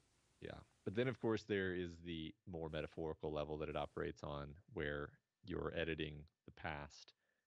And I mean, I think that this is basically saying he doesn't want that to have happened. And so he decides that it didn't. And him and his father both agree that they both regret that and want to pretend it didn't happen. And so they both pretend it didn't happen for the rest of their lives. Isn't it interesting, though, that he chooses to keep the memory? Like, she gives him the option of forgetting it himself, right? And he says, no, I want to remember it. Or am I wrong there? I'm pretty sure that's what happens. Yeah, I think that's what happens. I mean, I think the truth is it, you can't really choose. I mean, to go on the metaphor level, you can't really choose to repress a memory. If something really heinous happens, then I think your mind takes care of that for you. But if it's something that you just wish hadn't happened, then you just kind of avoid thinking about it. Sure. I Um, mean, I kind of like it as, like, to him, this is the most traumatic thing he's ever gone through, and so it sticks in his mind. To his father, he who did not comprehend the full weight of what he was doing to him, he's going to eventually just forget it. mhm, yeah. That's what it said to me. Yeah, I think it's basically it's a thing that happened between them that neither of them is ever going to acknowledge again, basically. And in that sense, they might as well have cut it out of, the world, Sure. except they both have the memories of it. Hmm. Um, Yeah. No, I think you're right there. I also find it interesting. Chad is talking about the maiden mother crone combo, which these three absolutely are. I like that the old woman doesn't like Letty. You'll need to know what the toothbrush looks like," said the old woman, and then Letty asks what the toothbrush looks like. Like the old woman doesn't ask him mhm. directly. I think that's really interesting. Yeah, I think she's sort of teaching her Yeah, younger yeah, her younger offspring, and I mean I love the repeated beats where the old woman is a demigod basically, but it's just like, oh, these old bones of mine, but she's like clearly omni capable, and it's all an act. It's hmm it's very fun. yeah. And I like that the implication that imagining the toothbrush in his mind's eye in context is what did it, not just saying it's an appley green toothbrush. You know. Yeah. Steven is asking, while reading this, did anyone else try to recall the details of their own toothbrush? Uh, I think mine has a blue handle. I have a quip, so mine's a quip with a blue handle, I think. I have a quip with a kind of a copper metallic handle. Oh, you upgraded. Fancy Matt over here. Yeah, yeah. That's me. Fancy toothbrush Matt. That's what they call me. Good old fancy toothbrush Matt. Uh, all right. Anything else you want to talk about here? No. All right, let's move on to the next slide. Here we have Letty talks about monsters and adults. You Hempstocks aren't people, I said. Are too. I shook my head. I bet you don't actually even look like that, I said. Not really. Letty shrugged. Nobody actually looks like what they really are on the inside. You don't. I don't. People are much more complicated than that. It's true of everybody, I said. Are you a monster? Like Ursula Moncton? Letty threw a pebble into the pond. I don't think so, she said. Monsters come in all shapes and sizes. Some of them are things people are scared of. Some of them are things that look like things people used to be scared of a long time ago. Sometimes monsters are things people should be scared of, but they aren't. I said, people should be scared of Ursula Moncton. Perhaps. What do you think of What do you think Ursula Moncton is scared of? Dunno. Why do you think she's scared of anything? She's a grown-up, isn't she? Grown-ups and monsters aren't scared of things. Oh, monsters are scared, said Letty. That's why they're monsters. And as for grown-ups, she stopped talking, rubbed her freckled nose with a finger. Then, I'm going to tell you something important. Grown-ups don't look like grown-ups on the inside either. Outside, they're big and thoughtless and they always know what they're doing.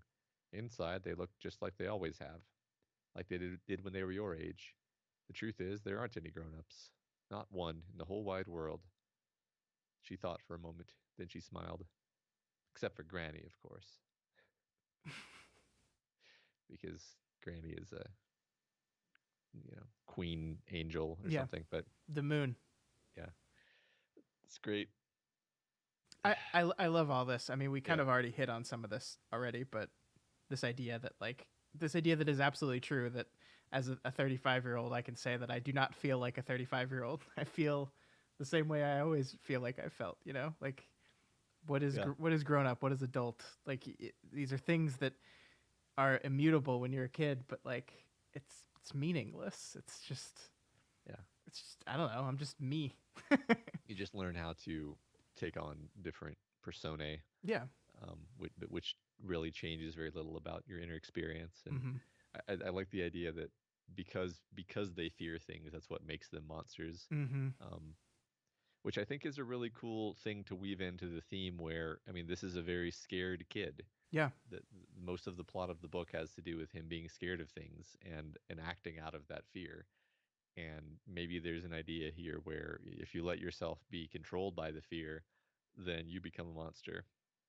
Maybe that's in some sense kind of the metaphysical struggle of the story, is like, is he going to be made into a monster by these fears, or is he going to learn um, to rise above them? Yeah, I think it's an important part of growing up is kind of understand. Like, I think when you're a kid, a monster behaves like a monster because they are a monster, and that's a good enough explanation, But as you grow up, you see the world as more nuanced than it is, and why do people behave this way? Why are monsters like that? Why are grown-ups like that? Why do they behave this way? And understanding where that comes from is part of the aging process.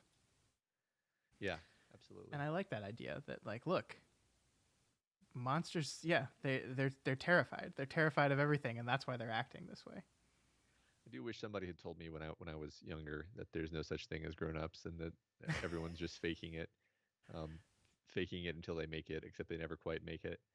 Yeah, I don't think that anyone ever told me that in as beautiful written language as this, but I feel like my parents did basically say, look, feel we don't feel like you look at us as, like, the way you see us is not the way we feel on the inside. I feel like they said something to the effect of that, and that is absolutely something I want to explain to my kids. Yeah, like there's this demarcation, this clear demarcation we have, and it's understandable, right? Because when you're a child, your whole world is your parents, right? Yeah, I guess I would, and it's not, this isn't a criticism of the book. It's more just a riff that, like, I don't actually want to tell my kids, like, all of these worries and anxieties you have, and the fact that every time there's a thunderstorm, you're worried that a tornado is going to destroy the house.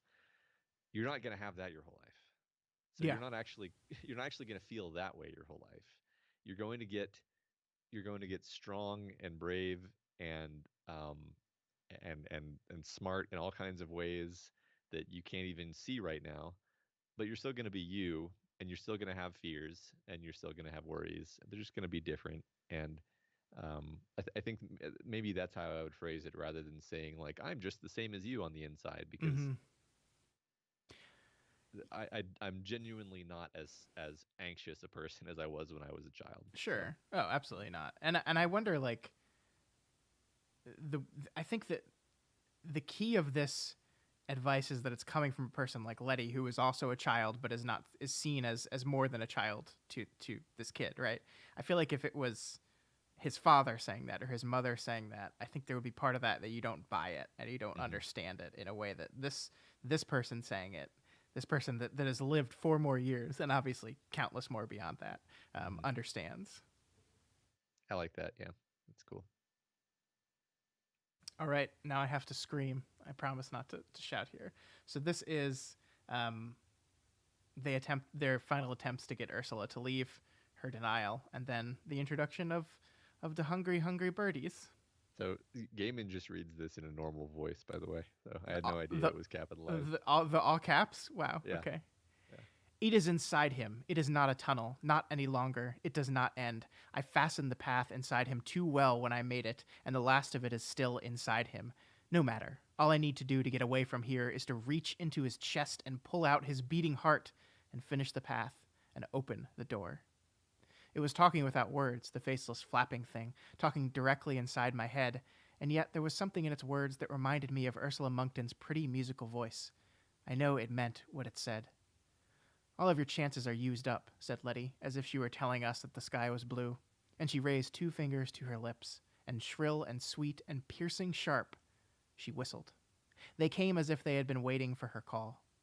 High in the sky they were, and black, jet black, so black that it seemed as if they were specks on my eyes, not real things at all. They had wings, but they were not birds. They were older than birds, and they flew in circles and in loops and whirls, dozens of them, hundreds perhaps, and each flapping unbird slowly, ever so slowly, descended. I found myself imagining a valley filled with dinosaurs millions of years ago who had died in battle or of disease, imagining first the carcasses of the rotting thunder lizards, bigger than buses, and then the vultures of that aeon, gray-black, naked, winged but featherless, faces from nightmares, beak-like snouts filled with needle-sharp teeth, made for rending and tearing and devouring, and hungry red eyes. These creatures would have descended on the corpses of the great thunder lizards and left nothing but bones. Huge they were, and sleek, and ancient, and it hurt my eyes to look at them. Now, said Letty Hempstock to Ursula Moncton, put him down. Hell yeah. Yeah. Love it. The line isn't here, but I love the line when Letty's like, "Why do you think there's nothing else like you here?" Yeah, yeah. Yeah. It's this cool, wonderful logic she has here. Yeah. It's great. I love the writing here. Yeah, I love the description. The idea that this is what the vultures of dinosaurs would look like. Mm-hmm. A very very strong, vivid image in my mind. Yeah, it's interesting. I think I also had kind of a fascination with like winged dragon-like kind of pterodactyl-like things when I was around that age. I mean, I definitely loved dinosaurs for my whole childhood. Yeah. But there was a particular fascination with like dragon and dinosaur-like things when I was around that particular age too. It's just a perfectly wonderful child thing to do that I would have absolutely done, which is connect what I'm seeing to something I think about or thought about constantly, which was dinosaurs. Absolutely. Yeah. These impossibly big, awe-inspiring things, and here's things that would have made short work of them as if they were nothing. It's wonderful. I love it. Mm-hmm. I love what Ursula Moncton says here, like this idea, like obviously wanting to eat his heart. Like we haven't talked about the hole, right? This wonderful hole that he found in his foot that was a worm, and the worm was actually the door. That's how she got in, because he let go of Letty's hand and touched the thing she threw at him. I found that disturbing, but I mean, what's the metaphor here to you? Yeah, the scene where he tries to pull the worm out of his foot. I'm writhing over here. I don't know. This is one thing I've been kind of kicking around in the back of my head this whole conversation is like, what is the meaning of she put a door inside of him and you can't get the whole door out, and et cetera, et cetera. Like, is it a door to adulthood? Is it she, Yeah, I don't know. She came into his life and she kind of opened a doorway to to growing up, and he kind of tried to reject it, but once it has its hold in you, you can't ever reject it. You're doomed to grow up. That's kind of all I got. Yeah, I don't know. I don't know. I'm not sure. But yeah, what Miss Evil Doom is saying right now, this is such a. I wish I should have pulled this slide actually, because this is such a kid thing in my mind. Like, he's scared and terrified of everything, right? But he has a worm growing in his foot, and his response to that is so casual and unperturbed. It's just like, well, they do those things, you know. Yeah. It's like this must be the way the world works. Yeah, sometimes people get footworms, I guess. That's so good. Yeah. John says, a door to the numinous, the sense of grandness forever beyond his imagination. David says loss of innocence instead of adulthood, Interesting. which I think might be a little bit more specific than what I was thinking. Yeah. John says how he's never content, never quite happy. Yeah, I don't know. I don't know. I mean, I think these are all good ideas. I just don't feel very sure about any of them. Yeah, me neither. Me neither. I'm not sure. Hey, you want to talk about the daddy again? Let's talk about the daddy. Come back to the house now. Please, Daddy, I have to stay here. You come back to the house this minute, shouted my father at the top of his voice, and I could not help it. My lower lip shook, my nose started to run, and tears sprang to my eyes. The tears blurred my vision and stung, but they did not fall, and I blinked them away. I did not know if I was talking to my own father or not. I said, I don't like it when you shout at me. Well, I don't like it when you act like a little animal, he shouted. And now I was crying, and the tears were running down my face, and I wished that I was anywhere else but there that night. I had stood up to worse things than him in the last few hours, and suddenly I didn't care anymore. I looked up at the dark shape behind and above the torch beam, and I said, Does it make you feel big to make a little boy cry? And I knew as I said it that it was the thing I should never have said. His face, what I could see of it in the reflected torchlight, crumpled and looked shocked. He opened his mouth to speak, then he closed it again. I could not remember my father ever at a loss for words, before or after. Only then. I felt terrible. I thought, I will die here soon. I do not want to die with those words on my lips. But the torch beam was turning away from me. My father said only, We'll be up at the house. I'll put your dinner in the oven. I watched the torchlight move back across the lawn, past the rose bushes, and up toward the house, until it went out and was lost to sight. I heard the back door open and close again. And then the book's over, basically. Because he stood up to his dad. I mean, no, but yes. But in fact, I don't even think standing up to is the right word. It's more like he forced his father to see him as a person. Yeah. And his father realized, like, oh, this is like I'm hurting this kid. Like this kid is not just an obstacle who's making my life more difficult. This is a person who I'm hurting, and that's all it took actually. Because like I mean, my interpretation of this scene. Tell me if you feel differently. But his father like realizes like, oh, I've screwed up here. I feel really bad about this, and he doesn't apologize because I think he's kind of too proud of a person, and it's kind of in the moment. But Yeah. he just is like, all right, fine, you do your thing. I'm gonna go back inside. Yeah, I mean, I'll put your dinner in the oven. Like, we're gonna keep your dinner away from you. It's yeah. He treats him like a human being for the first time instead of just a object and a thing he owns. It's really powerful, and I love the uncertainty in it, that he doesn't even know if this is his real father or not. And maybe the only reason, and I mean, you could go metaphor with that, right? And say like, is this the man I thought my father was, or is this the man that busted down the door and threw me into a bathtub? Like, because that man, I hardly even see my father in that man. But I love that he regrets it as soon as he says it, even though it is the right thing to say. Like, I knew as I said it that it was a thing I should never have said. Well, it works. And that's another, like, you said the exact thing you should say to make your father realize what he's done. But even as a kid, it feels wrong. It feels wrong to stand up to an adult. It feels wrong to say that. He said, I thought I will die here soon. I do not want to die with those words on my lips. But Because he's an empathic kid. He doesn't want to hurt yeah, anyone. He doesn't want to hurt his father. yeah, But it needed to be said. it did.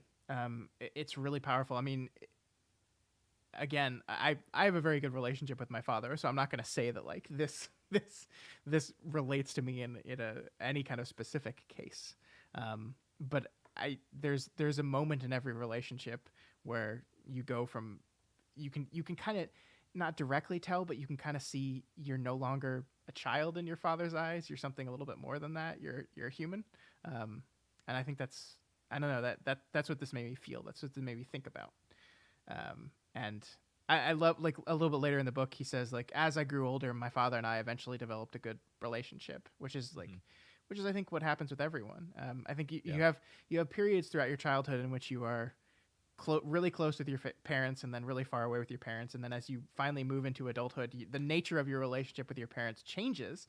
But I love the relationship I have with my parents right now. It's probably never been closer. And I adore that relationship, and that's not something that could have happened until I was an adult.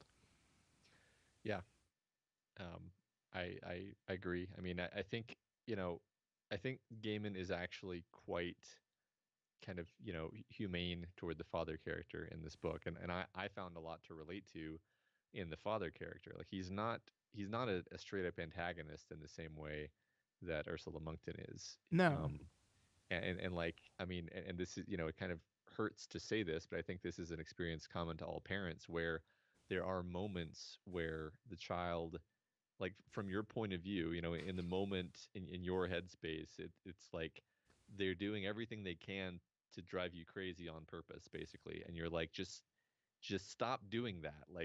And you do see them as being an obstacle to what you want in this moment rather than as a human being, and just the facts of life kind of force it to be this way, because you have to discipline them and you have to give them consequences for things, and it creates this adversarial dynamic with them Mm-hmm. that it's very easy to slide from that adversarial dynamic into just like you create problems for me, and I just want to efficiently and effectively solve this problem which you represent. And hopefully those are transient moments, because then you remember, like, oh, this is my child who I love, right? um, but I saw a lot of kind of myself in the father. I've never thrown my children into a freezing cold bathtub, but like just the disconnect there between you know the not actually seeing your child as a human for a moment, Mm-hmm. was something that I felt I felt Gaiman actually got pretty accurately. And um, I mean, it's not like he's really excusing it either. He's not saying like, No. oh, we should all, it's okay that it's like, no, it's not actually okay. I wish it weren't true. It's just that he did nail something true to the page. So Yeah, I mean, I agree with you there. I don't think the book wants you to hate the father. I don't think the book wants you to excuse his behavior either. And I think this is one of those things where the framing device really comes in handy here, because we're not reliving this moment as the child. We're reliving this moment as an old man at his coming from his father's funeral, sitting by a pond, remembering this moment. And so he's come to this moment of presumably the worst thing his father did to him from the experience of old age. And he has his own kids, and he's gone through this himself, and he understands maybe his dad on a level he never did before. And there's no excusing of the behavior, certainly not. But his dad's not supposed to be seen as an unforgivable monster that needs to be devoured by murder birds right, either. right. Yeah. Yeah, all this stuff makes me more and more sure that it was the dad who passed away. The funeral is for, because this is like he's kind of coming to terms with this sad thing that happened in the past. Yeah. Yeah. All right. Um, let's go into the ocean at the end of the lane. Letty Hempstock looked like pale silk and candle flames. I wonder how I looked to her in that place, and knew that even in a place that was nothing but knowledge, that was the one thing I could not know, that if I looked inward I would see only infinite mirrors staring into myself for eternity. The silk filled with candle flames moved then, a slow, graceful, under-the-water sort of a movement. The current pulled at it, and now it had arms and the hand that had never let go of mine, and the body and a freckled face that was familiar, and it opened its mouth, and in Letty Hempstock's voice it said, "I'm really sorry." "What for?" She did not reply. The currents of the ocean pulled at my hair and my clothes like summer breezes. I was no longer cold, and I knew everything, and I was not hungry, and the whole big, complicated world was simple and graspable and easy to unlock. I would stay here for the rest of time in the ocean, which was the universe, which was the soul, which was all that mattered. I would stay here forever. "You can't," said Letty. "It would destroy you." I opened my mouth to tell her that nothing could kill me, not now, but she said, "Not kill you, destroy you, dissolve you. You wouldn't die in here. Nothing ever dies in here. But if you stayed here for too long, after a while, just a little of you would exist everywhere, all spread out. And that's not a good thing. Never enough of you all together in one place, so there wouldn't be anything left that would think of itself as an I. No point of view any longer, because you'd be an infinite sequence of views and of points." I was going to argue with her. She was wrong. She had to be. I loved that place, that state, that feeling, and I was never going to leave it. And then my head broke water, and I blinked and coughed, and I was standing thigh-deep in the pond at the back of the Hempstocks farm, and Letty Hempstock was standing beside me, holding my hand. I every slide I finish reading and then I say, I loved this. The writing here is beautiful, of course, again and again and again.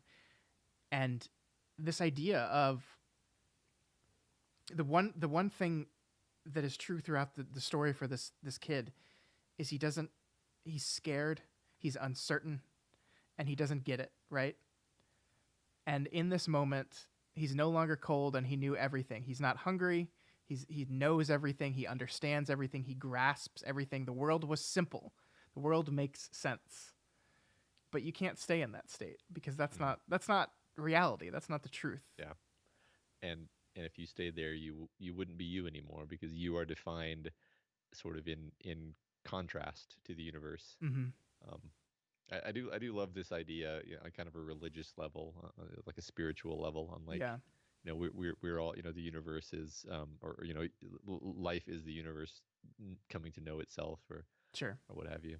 Yeah, and the idea that like eventually, to certain people's beliefs, you will die and you will rejoin existence, and there will no longer be an I, and you will dissolve into everything. Yeah. But it's not time for that yet, little boy. It's time Yeah. for you to live and experience and be an I, and part of that is understanding that you're not going to understand everything, that you're going to be cold, that you're going to be hungry, that you're going to be confused and scared, and there's going to be maybe a hole in your heart that you're going to have to find a way to fill. And that's life. Yeah. Gonna have to become a writer of fantasy stories to connect with the desire for the numinous in your heart. Mm-hmm. I guess so, Neil. I guess so. Yeah, I mean, and like moving away from the fantastical specifically, I just love this as this idea of like he's remembering a time in his life where he felt the most safe. Like he had this. If we go completely with just this is mundane and normal, right? He had this childhood friend, this 4 years older girl who made his fear go away, who made him understand things in his life that he had not understood, who helped him defeat his monsters, helped him get over his fear, and saved him in a lot of ways. And that person could not be there forever. You need to learn to do that on your own. And so your pond is this, Letty's pond is this power that she has, and you can't hide in there forever. Yeah. Yeah. I think that's a good point related to the whole growing up theme. Mm-hmm. I really love the exchange where she says, "I'm really sorry," and he goes, "What for?" Because it's like in this moment he's like, I can't even conceive of anything being wrong or anything being worth feeling bad about or apologizing for. And you really get the sense that like he's so disconnected from who he actually is. What is she apologizing for? For giving him a taste of this and then telling him you can't I, have it? I don't remember exactly kind of where this falls in the course of things, but it's probably I think she feels responsible for everything that's happened because she Technically lets go of his hand. true, yeah. I mean, she was told right away that like go deal with this thing. You shouldn't take him with you, right? Hmm. I mean, that's like Yeah, she took him when her gran said don't do that. yeah, right.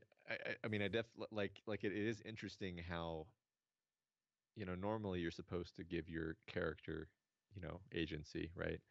And it's not that he doesn't have agency, but the point is like she is the driving force of a lot of these things. She's the one who takes him with her. She's the one who, allows him to let go of her hand because he's just a child. Like he shouldn't be trusted with the responsibility of keeping himself safe in this dangerous supernatural situation he doesn't understand. And then, you know, then Ursula comes and finds him, and she's not aware of it until he's able to come find her, and like it's all sort of due to her screw up. So it does make sense that she would feel sorry about it. Yeah, I mean, through the one kind of commonality throughout this entire story is that she says she's gonna keep him safe, and then that she continually tries to meet that obligation throughout the Hmm. story until it kills her. Hmm. Kills, Yeah. quote unquote. Right. Yeah. She's Well, she's returning to the live stream. she had to return to the live stream, and then they'll make a sequel. They'll make a remake in 20 years. And no, never mind. I don't know. And then after the remake comes out, they'll make a remaster of the remake and then have some sweet DLC instead of working on the second half of the remake. I think we just lost like 97% of our listeners Yeah, there. yeah. Um, I have to point out that Cass says, although I do have a very good relationship with my father, he doesn't like the ending of the Dark Tower, which is unfortunately very true. But Pobody's nerfed, so it's probably just a bit at this point. yeah, All right, shall we move on to the Hunger Birds sure. attacking Tyler Durden? All right. The references that we're not explaining in this episode are just fast and wild. You gotta watch everything that we watch in order Yeah. to understand us. They took off into the air, the Hunger Birds, as I ran toward them, as pigeons will rise when you run at them. They wheeled and they circled, deep shadows in the dark. I stood there in the darkness and I waited for them to descend. I waited for their beaks to tear at my chest and for them to devour my heart. I stood there for perhaps 2 heartbeats, and it felt like forever. It happened. Something slammed into me from behind and knocked me down into the mud on the side of the lane, face first. I saw bursts of light that were not there. The ground hit my stomach, and the wind was knocked out of me. A ghost memory rises here, a phantom moment, a shaky reflection in the pool of remembrance. I know how it would have felt when the scavengers took my heart, how it felt as the hunger birds, all mouth, tore into my chest and snatched out my heart, still pumping, and devoured it to get at what was hidden inside it. I know how that feels, as if it was truly a part of my life, of my death. And then the memory snips and rips neatly, and a voice said, "Idiot, don't move, just don't." And the voice was Letty Hempstocks, and I could not have moved if I had wanted to. She was on top of me, and she was heavier than I was, and she was pushing me down, face first, into the grass and the wet earth, and I could see nothing. I felt them, though. I felt them crash into her. She was holding me down, making herself a barrier between me and the world. I heard Letty's voice wail in pain. I felt her shudder and twitch. There were ugly cries of triumph and hunger, and I could hear my own voice whimpering and sobbing, so loud in my ears. So, Um, so the thing I really want to talk about here is the memory of his heart getting ripped out and him being mhm, killed, which we learn later happened, and then Letty sacrificed herself for him. yeah, More than just the sacrifice of throwing her body on top of it. Like this happened, and then it was snipped and ripped neatly yeah, out. It was sewed out of his memory. That's a really interesting choice, right? yeah. Like I get the sense was like she was too late to stop him, and so she used her magic power Yeah. to basically Doctor Strange it, and then and then sacrifice herself. So I mean, I do love it because like he's sacrificing himself to save the universe, and then she sacrifices herself for him, which very interestingly pays into this theme of always paying your debts, because she definitely feels like she owes him a debt. Sure. And we have a man who killed himself because of his debts, and now we have her sacrificing herself because of her debts. Mm-hmm. So I feel like there's a line to be drawn there. Yeah, I think you're right. And yes, and then of course this is a severe enough thing that it wakes up grandma. Yeah. Grandma's pissed because they broke the covenant or something because they heard a Hempstock, which we haven't talked about. One of the things I really love about this book is that we don't get an explanation. We don't get a real explanation for what the Hempstocks are, right? It's just they're just like they're not witches because they specifically say they don't like the word witch, but they're just the Hempstocks. And yeah, I mean, I see them more as being like fae or angels, like they're beings of immense power from some other plane of existence. Yeah. That are sort of serving as guardians, but and they were never human. Mm-hmm. That's all we kind of know for sure, I think. Yeah, they're little lace surrounded by candle. Yeah. Which we didn't really talk about that in the last slide, but that like the difference between that and the old rotting canvas, right? Yeah. That's cloth. Yeah. Yeah. For sure. Little connection between those two things of the same type but different. Yeah. Really, really lovely stuff. I'm not sure. I'm not sure what the like going to our beats about like the hole in his heart and loss of innocence and growing up. I'm not sure how to connect Letty's sacrifice here directly to that. Do you have any ideas there?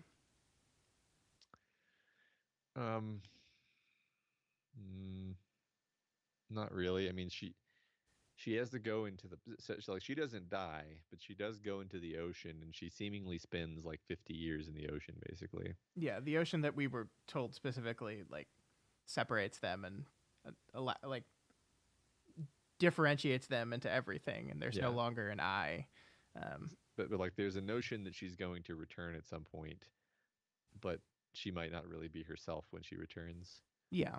What does that mean exactly, like in terms of the metaphor? I mean, I guess when you grow up, you are still you, but you're also kind of different. I don't know. There's a lot of stuff in here where I feel like there is something there, but I have a hard time grasping it. Yeah, and I think this is like I don't think our uncertainty with these metaphors and these imagery, like I don't think that's, hey, Neil Gaiman didn't do a good enough job explaining what's going on. Like I feel like the book just wants you to be wondering about this thing. The book wants you to be like kind of thinking about what does this mean? What does this say about me? Like how does this make me feel? And kind of piece that together. I think that's what the book's going for. So I don't think it's a failure of the book that I'm not like, well, obviously the metaphor here is blah blah blah. Like no, that's not what the book's trying to do. Yeah, and there are places where the metaphor feels more clean, but it's yeah, it's fine. The point of books is not to sketch out very obvious metaphors for you. No. Yeah, and as John and Miss Evil Doom are saying, like some things don't easily map one to one, and some things aren't supposed to. Yeah, it's a koan. It's a finger pointing at the moon. Sure. David points out that the devouring of his heart may be why his marriage and other parts of his life went wrong. Yeah, that's interesting. That he has this hole in his heart, and it's going to remain there. Mm-hmm. And you got to learn how to live with it. All right. It's the end. So let's read this and let's talk about how this thing ends. The moon shines as bright as day, I said, like in the song. It's good to have a full moon, she agreed. I said, it's funny. For a moment I thought there were two of you. Isn't that odd? It's just me, said the old woman. It's only ever just me. I know, I said. Of course it is. I was going to take the plate and mug into the kitchen and put them in the sink, but she stopped me at the farmhouse door. You ought to get back to your family now, she said. They'll be sending out a search party. They'll forgive me, I said. I hoped that they would. My sister would be concerned, and there would be people I barely knew disappointed not to have told me how very, very sorry they were for my loss. You've been so kind. Let me sit and think here. By the pond. I'm very grateful. Stuff and nonsense, she said. Nothing kind about it. Next time Letty writes from Australia, I said. Please tell her I said hello.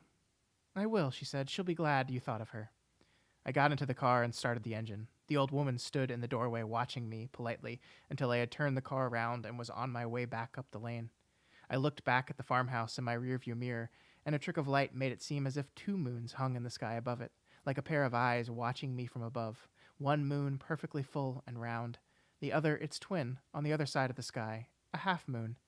Curiously, turned in my seat and looked back. A single half moon hung over the farmhouse, peaceful and pale and perfect. I wondered where the illusion of the second moon had come from, but I only had wondered for a moment, and then I dismissed it from my thoughts. Perhaps it was an after-image, I decided, or a ghost, something that had stirred in my mind for a moment, so powerful that I believed it to be real, but now was gone, and faded into the past like a memory forgotten, or a shadow into the dusk. The end. Love that writing at the end there. Yeah, I do too. I mean, so we have to talk here. Like, we basically learn that he's come here many times throughout his life, right? He's come back home many times throughout his life, and he's remembered everything many times throughout his life, but he always forgets it. As we see here, as he prepares to go away, he's forgetting it all. He says, next time Letty writes from Australia, he's already forgotten where she is. He forgets the moon. He forgets the magic. It was fleeting. It was a fleeting grasp of, and I think, you learn about his kitty as well. John says Ocean, his cat that he named Ocean, and couldn't remember what happened to it. He didn't remember whether that cat died or not, but assumed, of course, it did because all cats die. But it didn't. He just returned it home to the Hempstocks. The magic cat. This is powerful because I do think like the importance of the ocean at the end of the lane is I think there are places in your life that when you do go to them, like our memories work weird, right? Like smells trigger memories, sounds trigger memories, and places trigger memories as well. And this idea that the only place you can really recapture that feeling of what it's like to be a child was this important place in your childhood. I think that's really powerful. Yeah, I agree. I like that. I like So I wasn't thinking about it quite that way, but I think you're right that like it's the idea is you sort of grow up and you put your past behind you, but when you go back to your childhood home, and you're surrounded by all of the accoutrement of your childhood, and you see all these familiar faces, you're able to remember things in a way that you don't even normally have access to. That's true. There's a Stephen King book that deals a lot with the idea of remembering your childhood and the parts of your childhood you forget and how you remember those. And maybe one day we'll read it, Matt.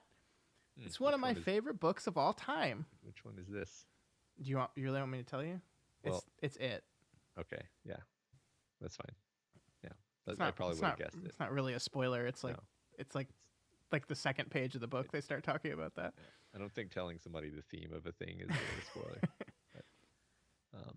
Yeah, we will definitely not be doing it for a book club. No, probably for like a season, for like a year of.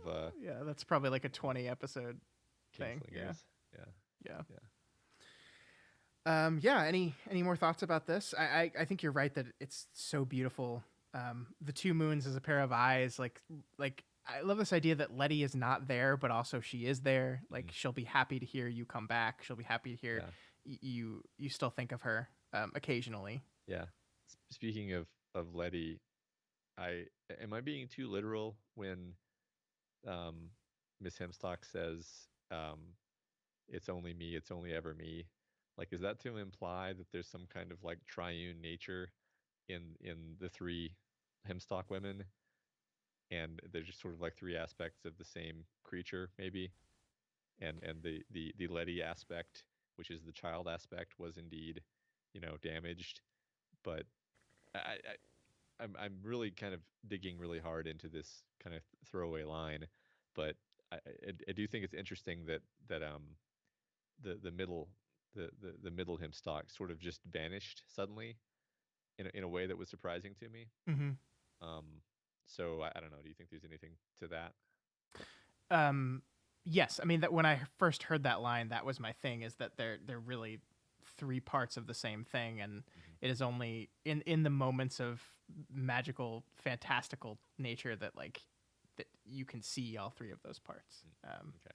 Okay. So you saw it that way too. Yeah, but Miss Evil Doom is saying she's just lying to be mundane. Yeah, it could be that too. I'm Sure. just, and I think that's what I thought it was the first time, but now kind of staring at it, I'm wondering if there might be more to it. Mhm. Yeah, I just like, I like the line here where he just says, "My sister would be concerned about me," because he had this terrible, hilariously, comically bad relationship with his sister as a child, which is very realistic, and now she's worried about him. She Yeah. totally, because that's how siblings are once they grow up. Yeah, I If mean, you, speaking yeah. of relationships that were terrible when I was younger but have since become incredible, my Mhm. relationship with both of my sisters is my older sister and I did not really get along Mhm. um, until we were adults. Yep. And now she's one of my best friends. So that's that's my favorite part about sibling relationships. And yeah, I love that he threw that in. That like it doesn't call attention to it, but it's there enough to understand that hey, they're friends. Their relationship is good. John points out that the line "Nobody passes or fails at being a person dear" from Mrs. Hempstock. That's a really good line. Yeah, Yeah. Yeah, I thought that was very impactful. yeah. When he Um, asked if he passed the test, if his life was worth it, because yeah, it's a Saving Private Ryan moment, right, where someone yeah, sacrificed their life yeah, to give you one, and then you have yeah, this, and that's maybe part of the reason why he's forgotten it as well, is the pressure of understanding that you live because of someone else's sacrifice. yeah, yeah. That would put a burden on you, just like Private Ryan. Miss Evil Doom points out that the favorite part of the book is a male cousin, went off to fight in the Mouse Wars. This is never elaborated on. Yeah, the male Hemstock stuff is all really interesting. Yeah, I mean, I wonder, just to continue on this line, that maybe the Hempstocks are all kind of one being. It's like, the greater Hempstock entity kind of like spawns off pieces of itself to go explore the world and have adventures, but then these are the more like homey, comfortable parts of the or maybe closer to the core, that just kind of want to live this simple life. Um, Yeah, I don't know. yeah. I, it's a, it's a lot of fun. Um, Cass Yeah. says it's especially hard when there's a big-ish age gap between siblings. Yeah, I mean, my sister's 4 years older than me. My younger sister is 6 years younger than me. So Oh wow. totally get that. Yeah. Yeah. I was not friends with my little sister until we were adults. Not that we didn't get along. I got along with my little sister a lot more than my older one because but it was relationship of like big brother baby. Like I saw her as Right. the baby and I didn't get beyond that until she was an adult and I was like, "Oh wait, you're like an adult now." And Right. we can just be friends. Yeah. Yeah. I mean, Daniel was 4.5 years younger than me. Um, and yeah, I kind of it, it's complicated. It's very Yeah. sibling relationships are very complicated, because like there's a side where obviously I was always the older brother, but then there was a side where like I just wanted to be friends, Mhm. and there was always a tension between those two things. And I'm actually really happy now that we're both adults that like there is no older younger dynamic anymore, except maybe a vestigial sense of it. And it's just like, oh, we're just friends, we're just equals. The age difference is not material anymore. Yeah. um, I think when it comes to those relationships, the elder sibling kind of bears the responsibility of defining what the relationship is. mhm, You know, yeah. my older sister, bless her, I love her, was not interested in having a friendship with me, uh, and so we didn't. And I was, I won't say that I wasn't interested in having a friendship with my little sister. It's just, as Cass is saying, it's totally different worlds. Like when I went to college, she was 11, and so like I was not there during her any of her teen years, really. yeah, yeah, It's just different. It's just different. Yeah, I love those relationships. Those and those like I think a lot of this book is ruminating on those relationships and the way in which they are in childhood and what happens when they transition into adulthood. That's why I love, like, I feel like the framing story on this book is so important. Like, because I feel like the book would just have been lesser if it's just the story of this kid and what he experienced as a child. But having those bookends on it elevate it, in my opinion, to something profound and beautiful. Hmm. Yeah, I think so. I kind of wonder how a kid would react to this book, and it does have some, you know, very adult moments in there. Maybe setting those aside, maybe not setting those aside. I do wonder how like a, you know, 11-year-old would react to this, because I was reading some pretty raunchy shit when I was like 11 to 12. I was So reading Stephen King, so yeah, yeah, yeah. right. I feel like 11, it would be fine. 7, No, um, 7-year-old just wouldn't want to read it. yeah, They would be bored. yeah. So Anything else, folks, before we wrap everything up? Any questions? Anything you wanted to see us cover? 10 years older than your sister. Yeah, that's my eldest and my eldest sister and my youngest. They're 10 years apart. yeah, I was thinking about like when I went to college. Like I went from Daniel being someone who I would see every day to, and like I just always knew what he looked like, and then I would like go to college and then like come back and be like, you look like a different person, which is such a weird and uncomfortable thing. Um, Mm-hmm. when you're my brother. You're supposed to be so important to me, and now I've missed part of your life. And like I honestly think like when I left for college, I actually like went too far in the direction of like not keeping not checking in with my family, because I was like, I need to get to know college people. I Oh, I need to definitely did start my that. new life. Yeah, Um, I had one really bad bout of homesickness my freshman year. I think after winter break, where I was like really homesick and I didn't want to go back to college. But like after that, I was just like, do I really need to go home? I'm really enjoying being here. yeah, I regret that, but yeah. I think it all turned out well in the end. I And mean, then Daniel came to the same school as us. But yeah, I mean, as a like a, I guess this is a compliment. I don't know, like I didn't realize that your and Daniel's relationship was that far apart. I didn't realize it was 4.5 years. It always seemed like you were so close that you were closer in age than that. right. Yeah, I mean, I think I don't know. I can't really account for it, but it's I'm glad that I I realized that I had to prioritize it. I guess I'll put it that way. Mm-hmm. This is something I talk to my kids about, and they're probably too young to get it. But I'll be like, you know, number one, don't be mean to your little brother, because that's bad behavior. But also, don't be mean to your little brother, because when you're 35, you're going to realize that he's the coolest person in the world, and he's going to be your favorite person, and you're going to really regret having done this. Um, or probably when you're much younger than 35, actually. But Sure. you'll have the rest of your life to regret this, is what I'm telling you, little child. And then they just go, Mm-hmm. but he took my candy.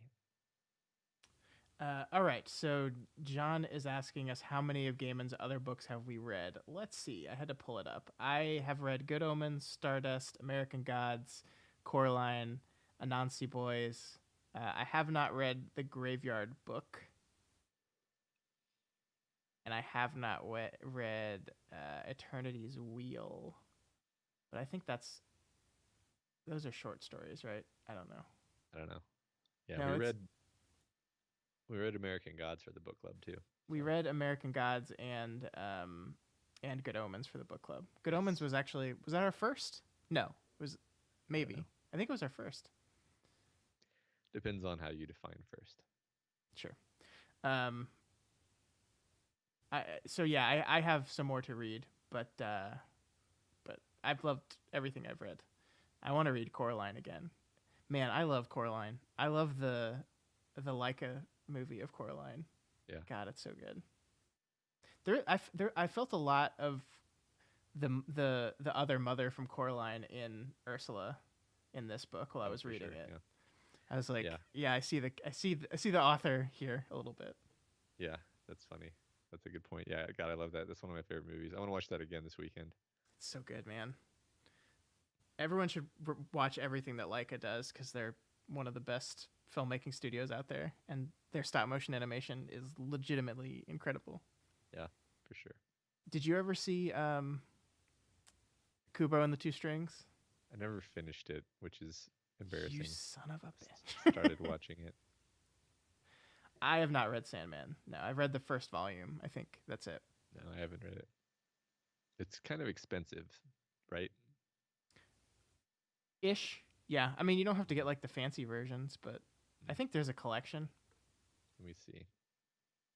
Since Kubo, they did a movie called The Missing Link, which I thought was great, but nobody saw. I thought it was wonderful, but nobody saw it, and I don't know if they have any money anymore, which makes me very sad. Because each one of their movies has like earned less than the one before it, and that makes me very, very sad. I genuinely thought that they were out of business already, so pleasantly surprised to hear that they're not, apparently. Oh, there's apparently a movie in development, says Wikipedia. Yeah, it seems like there's no way to get like all of the Sandman books for less than $8 trillion. So I think you must be looking in the wrong place, because I've gotten the first 2 volumes for like $15 each. what is a volume exactly? A volume is a collection of issues. Yeah, I mean, if you just look on Amazon, it's like $40 for the first volume by itself. So No, the Sandman Volume 1, Preludes and Nocturnes, 30th Anniversary Edition, 1682. I don't know what you're talking about. where are you? You must be looking at a different Amazon than me. All right. I see the complete box set is $108 for all of it. Well, now that okay, see, that's a lot of money, Scott. Oh wait, no, $217. Wait, what? Yeah, that's what I thought. That's closer to the prices I'm seeing. To rent, it's $109. I'm sorry, what?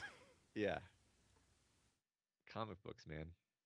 Yeah, this is why comics drive me insane. Comic books are how do you rent? I don't understand. Someone explain to me. You rent them and then you photocopy them, and then that's how you own the Sandman books. You have a set of photocopies. But they're so pretty. Why would you not? See, this is the same thing. People asked us last week about the Gunslinger Beginnings book, but like the Gunslinger's Beginnings comics are really expensive too. Yeah. It's a scam. It's a scam, everyone. Snap out of it, sheeple. All right. I don't. Well, Kristen, I don't know how many volumes are in the Sandman. That's the problem. I have no idea. I own 2 of them, so there's at least 2. Yeah, they're pretty unhelpful, aren't they, Kristen? See what I have to deal with. All right, let's talk about next month. Okay. Next month we are going to be covering a book called Reaper Man. I forgot to change Neil Gaiman to Terry Pratchett, so just pretend that says Terry Pratchett up there. Okay. But we are going to be reading Reaper Man by Terry Pratchett. The time that we're going to be meeting is March 26th at 9:30 p.m. Central Time. However, here's what I'm going to say. I have a baby coming. My wife is 37 weeks pregnant. The baby is due on the 20th of March. It's probably going to come earlier than that. So everything in March is kind of up in the air right now. I'm definitely going to take some time off from doing stuff. The book club is one of my favorite things we do, and it's something that I hope I'll still be able to do. But if the baby comes on the 20th, if the baby comes on his due date, I don't think I can pull 6 days later to pop. So what I'm saying is, tentatively, the book club is scheduled on the 26th of March. It might be there, and there might be someone that's not me here, or we might postpone it a week, and it might be me. It's just be flexible. Follow us on Twitter, and we'll update you guys. Yeah, the safest thing is just follow us on Twitter. Just do that right now. Just go over to twitter.com/doofmedia. Do that right now. Okay, good. Well, that's all sorted out. Yes, but I'm still definitely going to read the book because I've read a shamefully little amount of Terry Pratchett. I don't think I've ever read a Discworld novel, Matt. Ever. I feel like I have, but I can't name it, so that's weird. Yeah, it's one of my big holes. So when I saw someone submitted this book, I was like, yeah, let's do some Discworld. So I put it in the vote. This one, Terry Pratchett is one of those authors that I know the second I put them on the poll, they're gonna win. Yeah. Terry Pratchett, Brandon Sanderson, those are just gonna be instant wins. So whenever I put him on a poll, I know he's gonna win. So. Cass is asking, do the Discworld novels stand alone? My understanding is that at least this one does. That's what the person who submitted this said. You can read this as a standalone novel. So, okay, I guess we'll find out. Awesome. But thank you, everyone, for hanging out with us and tuning in live. This was a really great discussion. I love when we all kind of collectively agree the book is magnificent. We can just talk about the ways in which it is. So this was a lot of fun. If you are listening to the audio version of this podcast, hopefully you'll be able to make it next month, even if I can't. Please hang out with us. It's a lot of fun to chat with people for a couple hours. Yeah. If you like what we do here at Doof Media and you want to see more of it, then please head on over to our Patreon at patreon.com/doofmedia and consider donating to to support our organization. At any available level, you'll get access to vote for the books that we talk about each month, as well as a bunch of other exclusive features like bonus podcasts and some other cool stuff. So go check that out.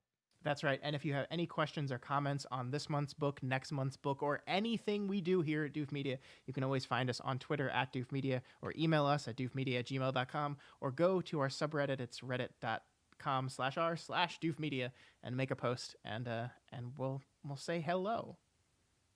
All right, folks. We'll see you next month. Well, maybe Matt will see you next month. I might. I will definitely see you next month. Whew, okay. We're done. All Yay. right. And for those of you that are still hanging out with us live, have you participated in Doof Madness yet? Because if not, what you doing? I'm very curious to know how the votes are going, but you're not going to tell me, are you? I mean, I could just give you the login and you could check, but no, I'm not going to tell you. Oh, fair enough. Yeah, I don't know why I missed the Discworld train. I have no idea why. I think at the time when I maybe would have trying those novels out, I was reading other stuff and just never circled back around to them. But I enjoy Pratchett, so I'm sure I'll like them. Yeah, I think just like nobody in my sphere of my social sphere was reading Pratchett for some reason. Yeah, me neither. Thanks, Kristen. Glad you made it too. Oh yeah, I think I did read one of his books. Let me see. I read one. Two Pratchett novels.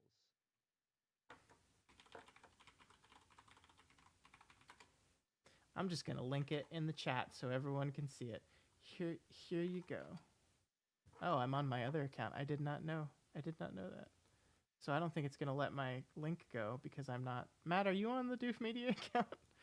Of what? YouTube? Because I just tried to link No. the Doof Matt. I guess people can just copy and paste it. The hyperlink didn't work.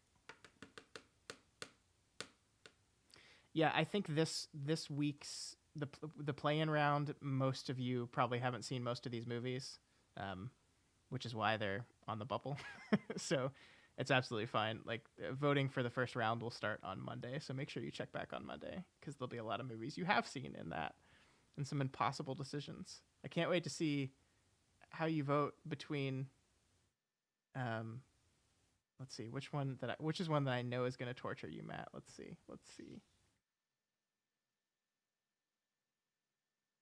Ooh, I don't know actually. I think most of these you're going to have an easier time than I am with.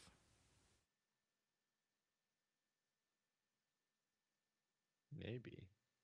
Yeah, In the Mouth of Madness was one a patron had us watch back for a patron request. I love that movie, and Matt voted against it because he thinks Super Mario Brothers is a better movie than In the Mouth of Madness.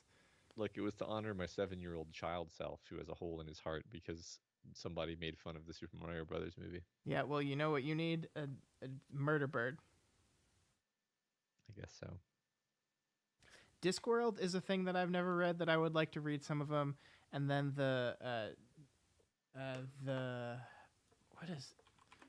why can't I think of that? The Dresden Files is another thing that I kept meaning to read some books of that I haven't read any. I think I read Carpe Jugulum, maybe. Maybe not though. I don't even know what that is. It's a. I'm just looking through all Terry Pratchett's books and trying to find the one that I read, because I know that I read one, and it was one that has the character of death in it, but I also learned at some point that he has the character of death in a lot of his books, Like the one we're reading next month. like the one we're reading next month. So it doesn't really clear it up a lot. Yeah, I don't know. I have a lot of books to read right now. I got to finish our section for Wind Through the Keyhole tomorrow so I can start prepping for next week. I got to finish reading Black House so I can prep for season 2. I got to read this book about how my wife is not going to hate me when we have kids to learn about conflict resolution. Uh-huh. Now I got to read all the Sandmans. It's going to cost me $7,000. Or I can just rent it for $100. I need to get to the bottom of this whole renting a comic book thing, because I don't. Well, yeah, I mean, it's a racket, man. These comic books are an investment. You buy them and then you rent them out, just like a house. No, it's not a bad problem at all. I love reading. I feel I'm reading 4 books at the same time right now, and it feels overwhelming. Plus, I have to watch the Stand miniseries over again, because I'm recording a show where I'm a bonus podcast where I'm talking about the Stand that's going to come out on the Kingslingers feed sometime next month. So I have to watch 9 hours of a show I didn't like. Matt, why do I do this to myself? I don't know. I don't know. If you watched it once, I think that's probably fine. But well, no, because I didn't watch it like with taking notes, prepared to like talk about it and talk intelligently about it. That's fair. So I need to do that. Okay. Miss Evil Doom, I'm doing a whole Stephen King read through, which I think is about as many books as Discworld is probably. Which I started it in 2017, and I am 60% done because Stephen King writes like a madman. So I can feel you on that one. Yeah, I mean, there's parts of it I really enjoyed. There really are, and I look forward to really sinking into why I think those parts work. But on the whole, I was pretty disappointed.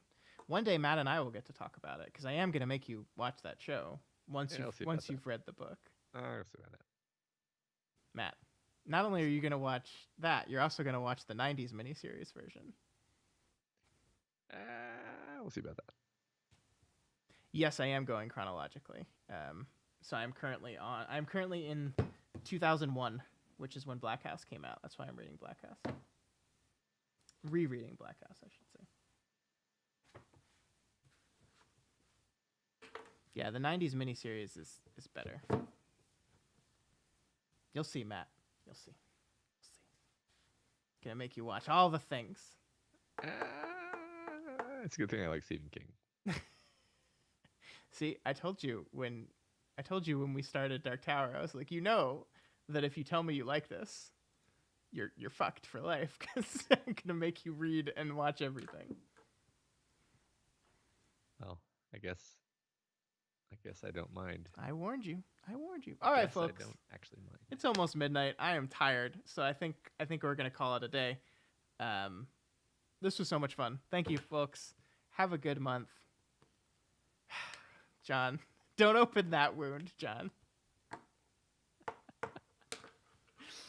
Just let it go. Just let it go. Good night, everybody. I'm never gonna let it go. Have I told the story? I have to tell the story once a month about how I have a recurring calendar reminder for Matt to watch Buffy. He does. It's true. It's wonderful. Good night, everyone. Have a good month. And hopefully I'll see y'all next week in some form. Catch y'all later.